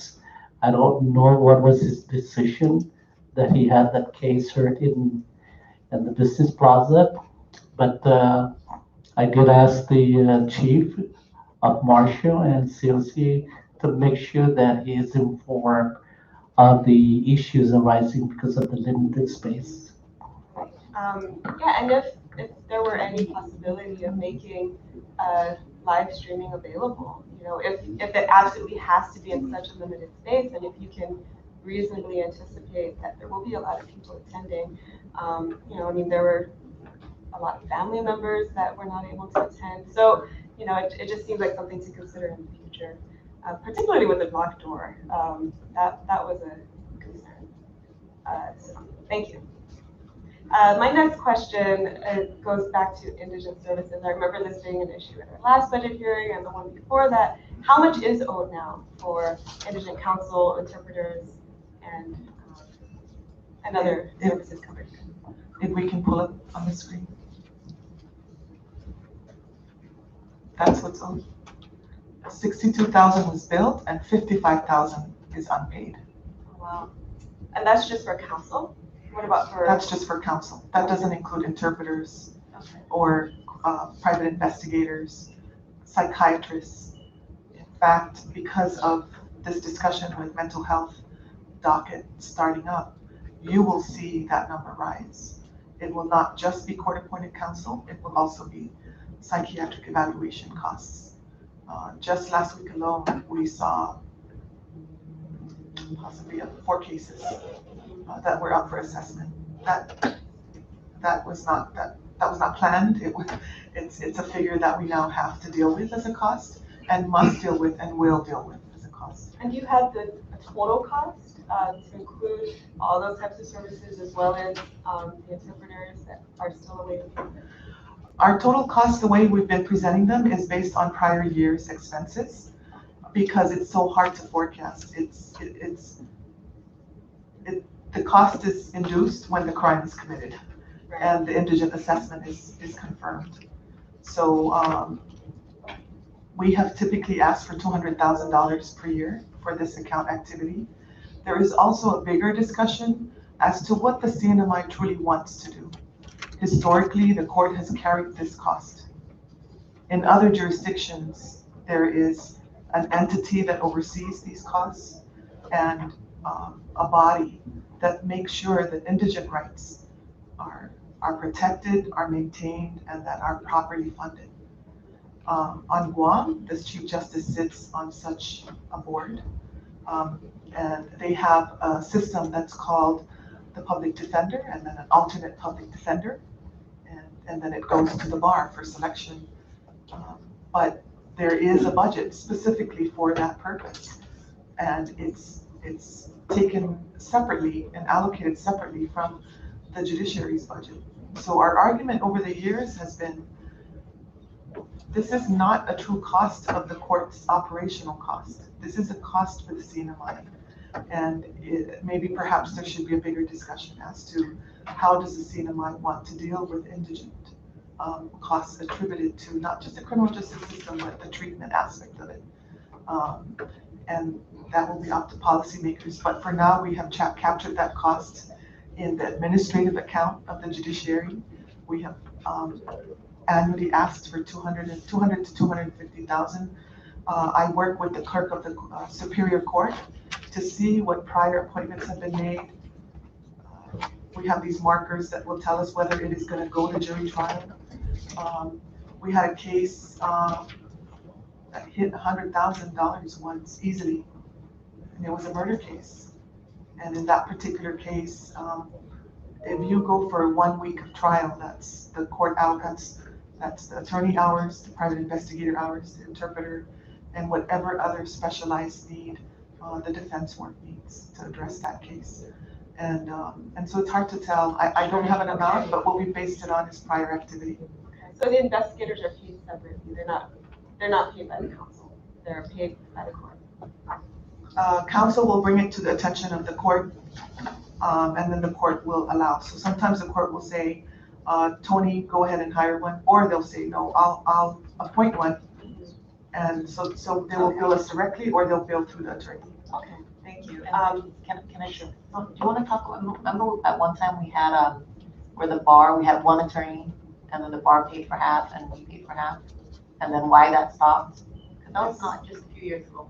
There was a project that the bar and the court got together and tried it out to see if it's something viable to address indigent defendants. And the idea was that the bar would pay for half, and the court would pay for the other half, and a willing member would stand up and take on all of these appointments. And then if he recuses, then now it provided a secondary avenue after the public defender. But with budget cuts and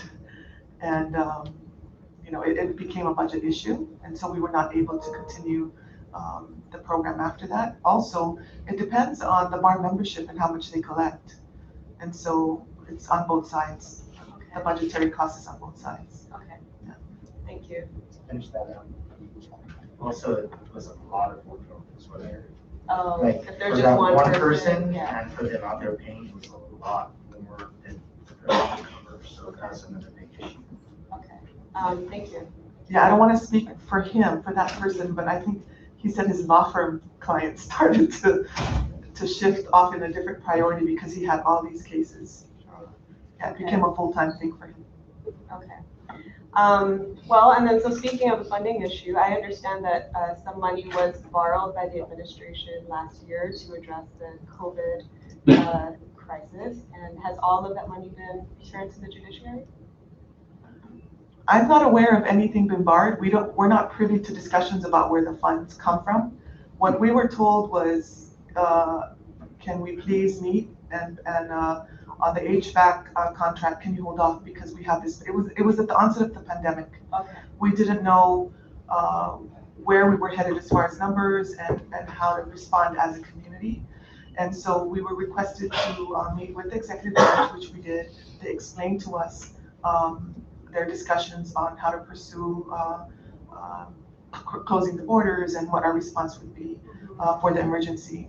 And because of that, there was a freeze on issuing of funds and allocation of funds.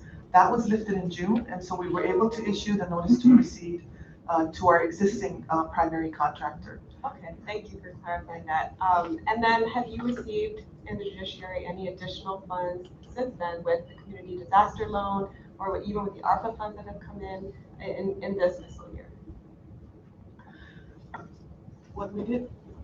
What we did receive were for COVID-19 preparedness was the CARES Act funds. Just the CARES Act. We received 1.8 million for that, and we were able to build our screening and security zone at the Guma Justicia and provide for other services like upgrade our technology and get other sanitizing equipment for the courtroom and what do you call that, markers for our customer stations.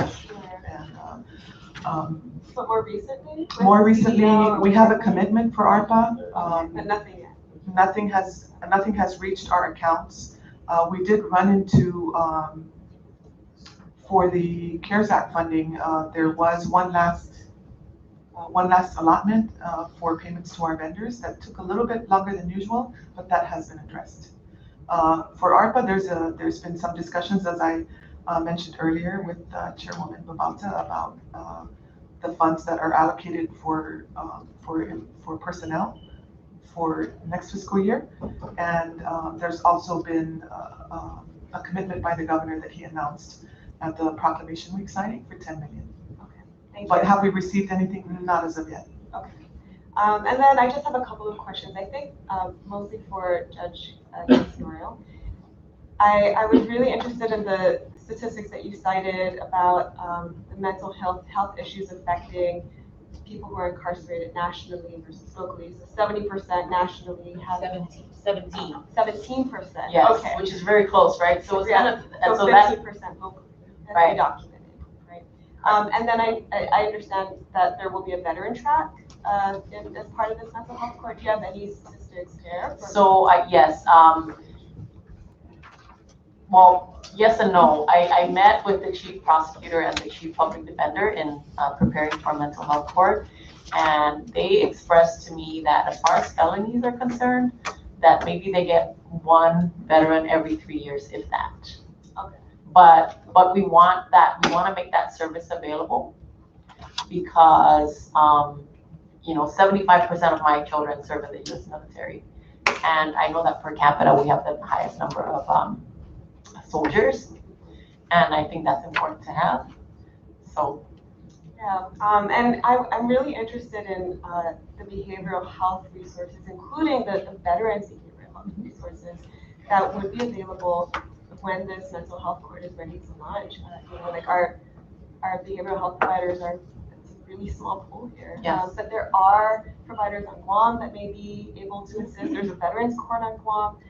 There's a vet center that provides services to the veterans court. And then, I just wanted to hear more, like what will that network look like? And is there interest in perhaps pursuing telehealth options for that court? We do have an interest in telehealth, but I know that the biggest issue is that, as far as we understand when we met with CHCC, the Board of Professional Licensing here, I think CHC, something about CHCC being like the hub, they have to, so if we do telemedicine, the psychiatrist cannot prescribe medicine here, which is an issue. The other thing about the veterans track is that there's a very specialized advocate under veterans courts, I forget what they're called, but they're very specialized, their education, the services they provide, and we don't have that here. And I'm hoping that that's something that we can ask our U.S. congressman to help us get for the Cnmi. As far as the judiciary is concerned, I've kind of told our drug court manager that I would like to divert some of the personnel and resources, since we're getting them back after the cut, to assist in mental health court. So we will be able to provide a caseworker who will then network them to, for food stamps, housing, Medicaid, employment, education, all of that services, checking in on them, making sure they take their medication every day, that they go to whatever appointments they have. And then the supervision team, which will include the marshal's division, because they help us to make sure that if there's any crisis, that they do crisis intervention. They check, do random curfew checks, make sure they're home, make sure, they're safe, and so forth. So your 3 caseworkers are coming back. They're part of the 20? Yes, yes. Okay. Oh, that's. Yes, and Okay. so, and that'll also help me in drug court, because I do have a waiting list. I have a wait list of about 13 participants that we have not been able to accept. One of them has been on the wait list for over 200 days, and that is not best practice standards. If anything, we are probably hurting that person even more, but we just don't have the personnel to accept them. So I'm very excited that when our caseworker returns, I believe next week, I'm going to be able to take care of that wait list. And Dr. Camacho, of the 20 that are being called back or are being, I guess some positions are being advertised, does that also include probation supervisors and then the staff for the mental health court? No, because yes to the probation officer, but no to the mental health court, because that was not a position that existed at the time of the employment separation. So if we can have the slide pulled up. The mental health court was a fairly recent decision to start now. It's been an ongoing discussion. As a judiciary, we have wanted to implement it and have asked for funds for it. But again, it has not been possible. But as of late, the Supreme Court and the Superior Court judges decided that, based on what our 2 bench members shared earlier, there is an urgency because of the conditions of the pandemic and the pushover of just things happening within the community and the substance abuse impact out there. They feel that we are at a breaking point and we cannot postpone opening up something. So with the meager resources that we have, in fact, we're pulling the drug court manager and we're gonna have him be a mental health court coordinator. It's stretching our staff thin, but they're saying the emergency is greater than that, and our responsibility is to try and respond. And so the Supreme Court has taken a direct interest in supervising this and seeing it through for the next year. And that's why the PJ mentioned earlier the July 6th date. So this table, you do not see it anywhere in our proposal, because this decision to come up with this and start now just came during these pandemic discussions and what we're seeing come out of our dockets, not only in drug court, but in the criminal court. Judge Kim Tenorio has a case statistic in drug court who started there, and now she's seeing the whole family. In family court, she's seeing them, the wife, she knows the entire family. And it's tied to this issue. And so for them, they're saying that before it turns into a super emergency, let's start now. And all of the partners are on board: CHCC, the Attorney General's office, the Public Defender's office. And so this figure is something that we hope to obtain somehow, if not through local funds, some alternative sources. I know that the Congressman's office reached out to us on this very issue as well, as it pertains to veterans, but there are, we've also sat in on discussions with SAMHSA, and so there's ongoing discussions, but it's an item that the judiciary has determined cannot wait. And so we don't have the time that we took with drug court. And so if I can, I'd like to ask that in your consideration for the numbers, that you consider these numbers. These were not in our budget submission that we submitted in March. We didn't have a date at that time for the start out of our mental health docket. Now we do. And so these numbers, we hope, will be realized soon. Thank you. So Judge Kim Tenorio put the big structure together, and the Chief Justice has asked me to head the mental health division. I really want the staffing. Yeah. I mean, I am so grateful that there is a drug court and so appreciative of this court's commitment to pursuing other specialty courts, moving next to the mental health court. And I think you're right. I think you said it exactly right. The need is greater now because of the pandemic. Right? We have a community in crisis, But, how do we get the resources to the mental health court and all the providers that will be involved, right? To make sure that this is a success, I think that's always going to be our challenge. And so my final question for Judge Tenorio is, you mentioned an 85% success rate for the drug court, which is astounding. And I wanted to ask if you could talk a little bit more about how you define success, and then how long after a participant graduates, how long do you track them to make sure that they stay on track? Every one of my participants that have graduated, I still track. And at least once a week, I will call the caseworker and I'll just think of, I have all the graduates' names on my wall, and I'll pick random ones and I'll say, can you call so-and-so, so-and-so, and so-and-so. I'm just something, I just want to know, I have a feeling. And she'll call and she'll get back to me. And a lot of them stay connected even with us, without us reaching out. I just graduated a participant yesterday, and he was the longest participant we've had, 3 years. Drug court's supposed to be 2 years, but I kept him in for 3 years. And because he self-sabotaged 2 days before graduation last time. And he told me, he said, I'm scared. Like, I'm scared that if you stop drug testing me, you stop forcing me to do community work service, you stop forcing me to check in with the officers, that my old friends will come back. And that's a reality. That's a reality, and it's happening to everybody. When I went to a training site in the States, there were like thousands of participants. They don't know each other because it's huge. But here, everybody knows each other. There's no safe place, really. So it is a reality. It's difficult. But how do we track success? I also have participants who tell me I relapsed after graduating. But we track success based on them not reoffending, not committing a crime. And when they do relapse, they get back up and they call us and they say, I need to engage again. And then we still refer them. We refer them back to CGC. We refer them to a sponsor. We refer them to meetings. We refer them to family recovery events.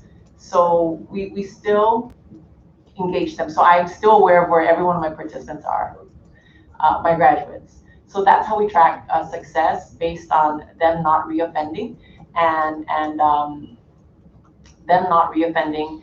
And as far as the sobriety part is concerned, some of them have maintained complete sobriety. Some have fallen off the wagon here and there. But the point is that they know how to get back on track. They have the tools. They know how to get back into treatment, or how to say, this is what I need to do, this is what works for me, and do it. Thank you. Let me just add, so 85% is great, but we have to look at the 15% too. And I'm hoping that the Hope Center can cover for that kind of treatment. We had several cases that had that is part of the 15%, and it was difficult for them to get treatment. But that is also part of the plan, is to provide for post-conviction drug court. So these are people inside the DOC that needs to go through the program as well. So we're exploring that too. Thank you. Judge, and I yield, Mr. Chairman. Thank you, Congresswoman Sablan. Members, as we are approaching the second 2-hour timeline, I'll just open it up. Do you want to continue with 2 to 3 more questions? May I ask for a short recess, Vice Chair? Or do we go to a recess? 5 minutes recess? If there are no objections, a short 5-minute recess. Would that be okay? Recess, please. 5-minute recess. Thank you. We'll come back to you.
you very much for the much needed recess.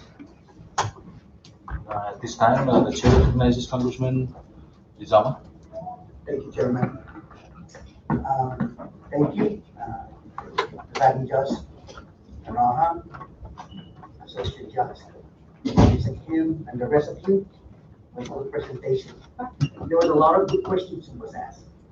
What I was concerned about the building, of course, that was answered. I'm happy to see the building's gonna come into like 3/4 of operation by the end of August, correct? And I'm glad that you guys did a good job. But for the record, there was the interpreters. If you can find one on island, which we have encountered that with the IPI employees, they couldn't find an interpreter. And I believe it was a pilot that came in and was able to translate for them. What happened if you can't find one? We have the fundings. If you need to get some from abroad, or if you have any telephonic, that can happen. I just like to hear that from your part. Thank you for that question. That's integral to what Attorney Augment and I have been talking about. Do we have the funding now? No, we don't. We have, for the judiciary, we have what's called a language access policy and plan in place. And actually all government agencies are aware that this plan, they should have a plan. We are in a diversified community, and language access has to be afforded for at least the agencies that are recipients of federal grants. So the Title VI of the Civil Rights Act of 1964, it federally mandates that noncompliance may affect not only the judiciary, but the entire Cnmi. And in that quest, when we adopted the LAP, Justice Enos, who chairs that program for us, tasked us to go and search for exhaust our search for interpreters on island. Is there a network that we can tap into? And are there technological advances that we can use to our advantage? We found that there are two service providers here that do use telephonic services, and it's CUC and CHCC, but it comes at a cost. And so we'd like for you to consider that, you consider allowing us that under the professional services as well. It goes to the issue of interpreters. So what we do, the first round is we look for somebody locally. If none is available, then we go to our network, and our immediate network contact is Guam first. And if Guam cannot, then the National Center for State Courts has a registry that we are able to tap into other court systems who have certified interpreter registries. And then some coordination needs to occur because of the time difference and the differences in pay. But the next step would be the telephonic system, and we just have not been able to afford what's out there, and we're hoping that that would be a possibility for us. We'd like to exhaust all available remedies, at least for that particular program, because it's mandated. We see that there's a rise, and while I have the opportunity, I know there was a question as to which languages. So Chinese is 87% of our requests, Chuki 7%, and we thank that one employee of the legislature who responds to our request all the time. She is awesome. And then Thai is 4%, Filipino is 2%, and American Sign Language we're seeing is becoming a prevalent request. This person who does this is an employee of PSS, and she's able to do, Judge Kim Tenorio mentioned her earlier, she's a Tagalog interpreter, and she also does American Sign Language. But thank you for that. Thank you. Thank you, Chairman. Thank you very much, Congressman Lizama. Chair recognizes Congressman Camacho, please. Thank you, Chair. I'm really happy to see you guys again. Last time I met you, well, the first time I met you, I was at the orientation, and I have been hearing about it. Here we are now.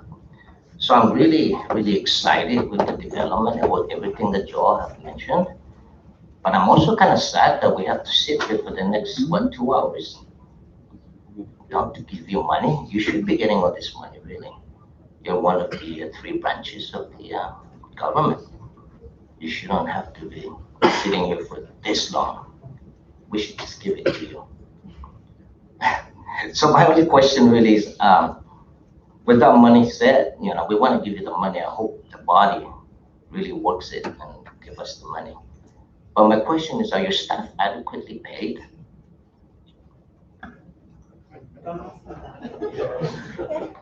I think somebody else answered for us back here. That was a resounding.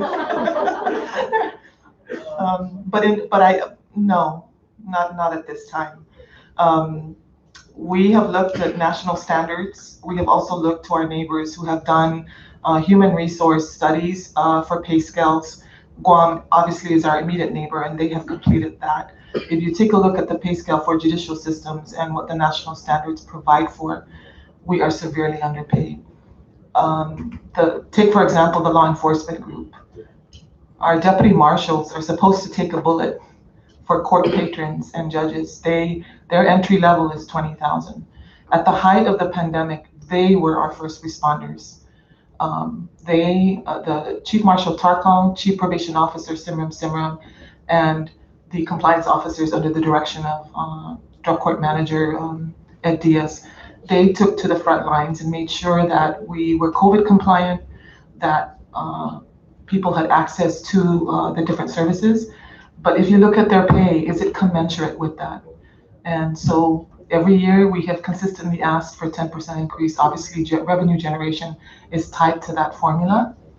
But we are hopeful. In our meeting Monday with the Special Assistant for Management and Budget, she reiterated that these ARPA funds can be used for increases in pay. And we hope to. Our personnel regulations allow us to provide bonus and meritorious lump sum payments for employees that receive satisfactory grade or higher. We have used that clause only once. And that was when our budget, I think, was in 2019, was when it was 6.9 million. That was the only time. But are they underpaid? Yes. In what has been the most turbulent year for the judiciary because of the HVAC, because of YouTube, because of the pandemic. And but they continue to come. They are Mariana's resilience. Let's put it that way. Yeah. And I'd like to also thank Judge Kim Tenorio. She is the chairperson for our Human Resources Committee under our strategic plan. It's goal number 5. She has been meeting with us weekly, and that is one of her priorities, is to let's get a pay scale going. Let's bring it to the Judicial Council and provide for proper pay for not only the law enforcement and frontline crew, but for everybody, those that are assessing parties in court, the deputy clerks, the probation officers, those that are assisting us in finance, every one of our 14 sections. Sometimes people forget that we are a department, we are a branch, and they treat certain departments and divisions bunched up together. But if you look at the pay scale across, it should not be that way, because the courts provide a different service than any other branch, and rightfully so. That's how it's set up. But based on national standards, no. Based on regional standards, no. And if you look at the U.S. District Court, Cnmi, most of the staff in there are from the Cnmi Judiciary. We lose them. Thank you. Congressman, if I may, Congressman? Sure. I was also one of the judiciary staff, and I love my judiciary family, but that was one of the big reasons for me to leave from my position, is because of the salary. So I can agree that they're hardworking staff and they're definitely underpaid. Thank you. I too am underpaid, but not complaining just yet. Thank you for that. I can only hope that the executive branch and the legislative branch really take this into high consideration and get that funding that you're requesting for. Thank you. I yield. Thank you very much, Congressman Camacho. Chair recognizes Congresswoman Yannick Mai. Sorry, I wasn't supposed to say anything, but I need to say this because I was at the recorder's office about three weeks ago. It was just so frustrating. I was there to do research on land documents, and not everything is in the system. So yes, I agree with Rep. Camacho here that we should give them, if not the whole moon, then give them half of the moon so they can upgrade their computers and digitize all the documents, because all the moving around, you might lose those very important documents. Thank you. Thank you, Vice Chair. Thank you very much, Congresswoman Mai. Second round, members. Congresswoman Bata. Thank you for your patience, Vice. You can thank Vice Chairman Ivan Blanco for that interpreter, the Chuukese interpreter. That's his able staff. That doesn't mean we're going to give him a raise. Couple of questions. Let me get my notes. I understand your challenges of operating multi-jurisdictional across the islands, 3 different courtrooms. And we hear your plea for more funding to operate the way you should be, and we wholeheartedly agree that you guys should be giving as much funding as you possibly could under whatever resources we're able to bring in. I want to thank the Law Revision Commission Director Lee and her capable staff for the complimentary Commonwealth Code. I know those things are not cheap to give out, so thank you for that. We received ours. Also, my question is related to the $7 million that was given to the Judiciary. That was in 2018 that the law was signed. Of the $7 million, how much was received, has been received by the Judiciary, and how much is left of that money? And I want to understand why it has taken 3 years and where the Judiciary is still not, fully operational in the Guma Justicia.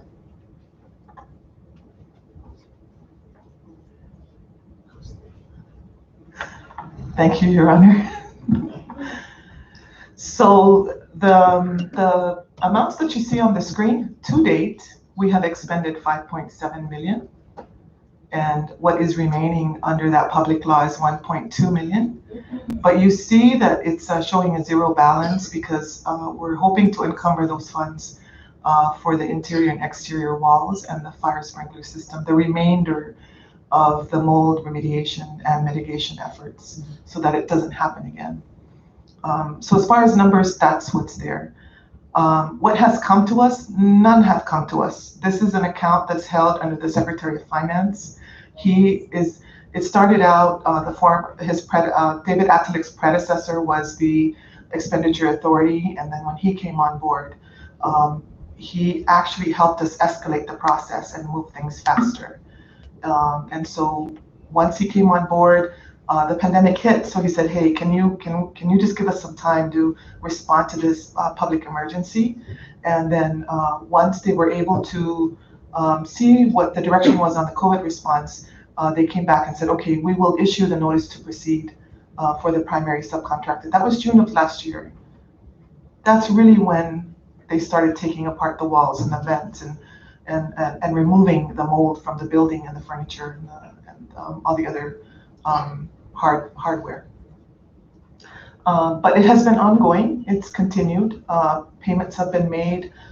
Payments were kind of slow in the beginning, but they have been current. And we anticipate to go back into the building. We're going to move back into 3 courtrooms and open up the major service areas, which are spread out right now: the Recorder's Office, the Clerk's Office, the Drug Court Division, Law Revision Commission. They will be moving in before end of August, before the first week of the end of August. But I have the chronology of events. I'm not sure if that answers your question, Chairwoman Babata, but we can provide this to you. We also are, we track our the processes and the funding, even though we are not the expenditure authority, but we have worked hand in hand with the Attorney General's office. Liz Balahaja has been a great advisor on this project. This is not our area of expertise, and so she has come in with very valuable review and advice. And then also the Secretary of Finance, David Atalik, has been a tremendous help in really moving this along. The other area and cause for delay is our quarantine schedule. We have experts, industrial hygienist experts have to fly in, and that 5 days at the quarantine really puts out, it's part of the scheduling. And so that's why you see these phased moves, because they will not allow us into certain spaces without them being inspected. Yeah. Thank you. Yes, that answers my question. I have one last one. The governor has been using a real emergency as a window of opportunity to justify his new executive orders. He has repeatedly and unnecessarily reissued his executive orders declaring a state of significant emergency. We do not believe we are at that stage right now. And with these executive orders, he has repeatedly renewed the 100% reprogramming authority. How has that affected the judiciary, if at all? Thank you, Your Honor.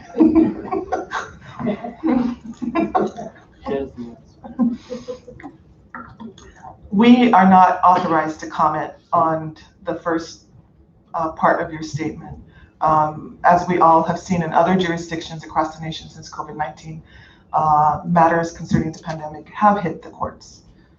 So without addressing your preliminary statement, I will answer the question, and that is, if I think I understand you correctly, has any impact of reprogramming affected us?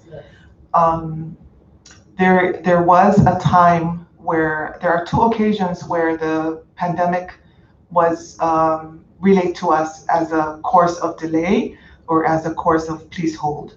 The first one was the onset of the HVAC notice to proceed for the contractors. The procurement process had been done, the contracts were signed, but then when we went to issue the notice to proceed, they said, hey, this was in March.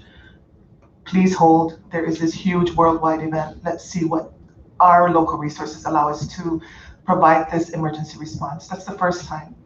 The second time was in our CARES Act funding. We were allotted 1.8 million, and that allotment was broken out into quarterly allotments. We went to contracting, got the subcontractor to come in, the primary and the project consultants to come in. Payments were delayed for those 2 contracts, and when we went back to follow up, they told us that please hold because the funding was redirected to COVID-19 priorities. I'm not sure if that falls under reprogramming because it was never it remained in our accounts. It never left our account, but the actual deposit into our checking account took some time. So in accounting, there's allotment that shows that a budget exists, and then there's the actual transfer of funds that allows you to issue the checks. Yeah. And we had the allotment, but when we went to issue the checks, they said, please hold on this last allotment because we had to redirect those funds for the COVID-19 response. So there was no reprogramming, but there was that. Those are the 2 instances where we've been informed to hold. Have those payments been made? Yes, yes. Our vendors are up to date and the checks were released. So the funds are now in your account? Yes. Yes. Okay, thank you. Yes, that answers my question because it pertains to another legal matter. That we will not discuss. I agree. Thank you. I yield. Thank you very much, Congresswoman Thank Mabauta. Any other member? Okay, so there being none, before I bring back the floor to Your Honor Naraha, I would just like to summarize what the possible items that may be included in the budget revision come July 1st. First is the $5 million shortage, salary increase for the staff, and the $420,000 for the mental health court. That's how I'm reading our discussion today, that items that you may want to consider including in the revised budget that's coming up before July 1st. Yes. Well, and as the presiding judge alluded to in his opening remarks, we're requesting that our FTE request be allowed. So right now we are at 94 FTEs. Our request is asking for 140. We just don't know what the ARPA amounts will allow us, but we'd like for that FTE request accommodation be granted so that we can provide for these FTEs for the mental health courts and whatever else we need in response to that, and the ancillary services. You know, when you open a new docket, you need another marshal. You need another deputy clerk. There are those tripling effects. So I understand the 46 FTEs additional on top of the 40. Yes. 94 would add up to 140, which also translates to the about $2.6 million within the $5 million. Yes. Okay. So may I open up the floor for any closing remarks you may have?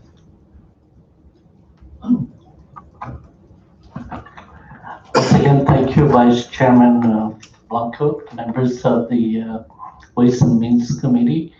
We came in and we're very, very concerned about our well-being, and now we're going to leave your building with a lot of high hopes. So just want to say thank you. Yes, thank you, Chairman Blanco and members of the committee. We truly appreciate every opportunity that you allow us to come and answer any questions, provide additional information. Please don't let this be the last time. If you would like to meet with us individually, we welcome that as well. And we are available. It can be with any one of us, members of the bench, our managers from the different divisions, and we will take back what you have shared with us, what Representative Sablan mentioned about the courtroom, Representative Kaipet mentioned about the Commonwealth Recorder's Office, and hopefully enhance services and make them better. But thank you all very much, and please let us know if we can help in any way to address any questions you may have regarding our services and our budget. Okay, with that, on behalf of the Chairman Manglonia of the committee and members of the committee, we thank you for your time today, and all your testimonies have been recorded and noted, and we will be deliberating on your budget in the coming days. Thank you very much for your time. Members, the next on our agenda are public comments and any other miscellaneous items we'd like to discuss. You're excused.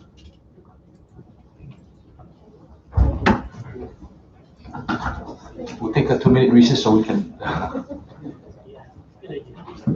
And I think there's a request for a photo with members of the Judiciary members.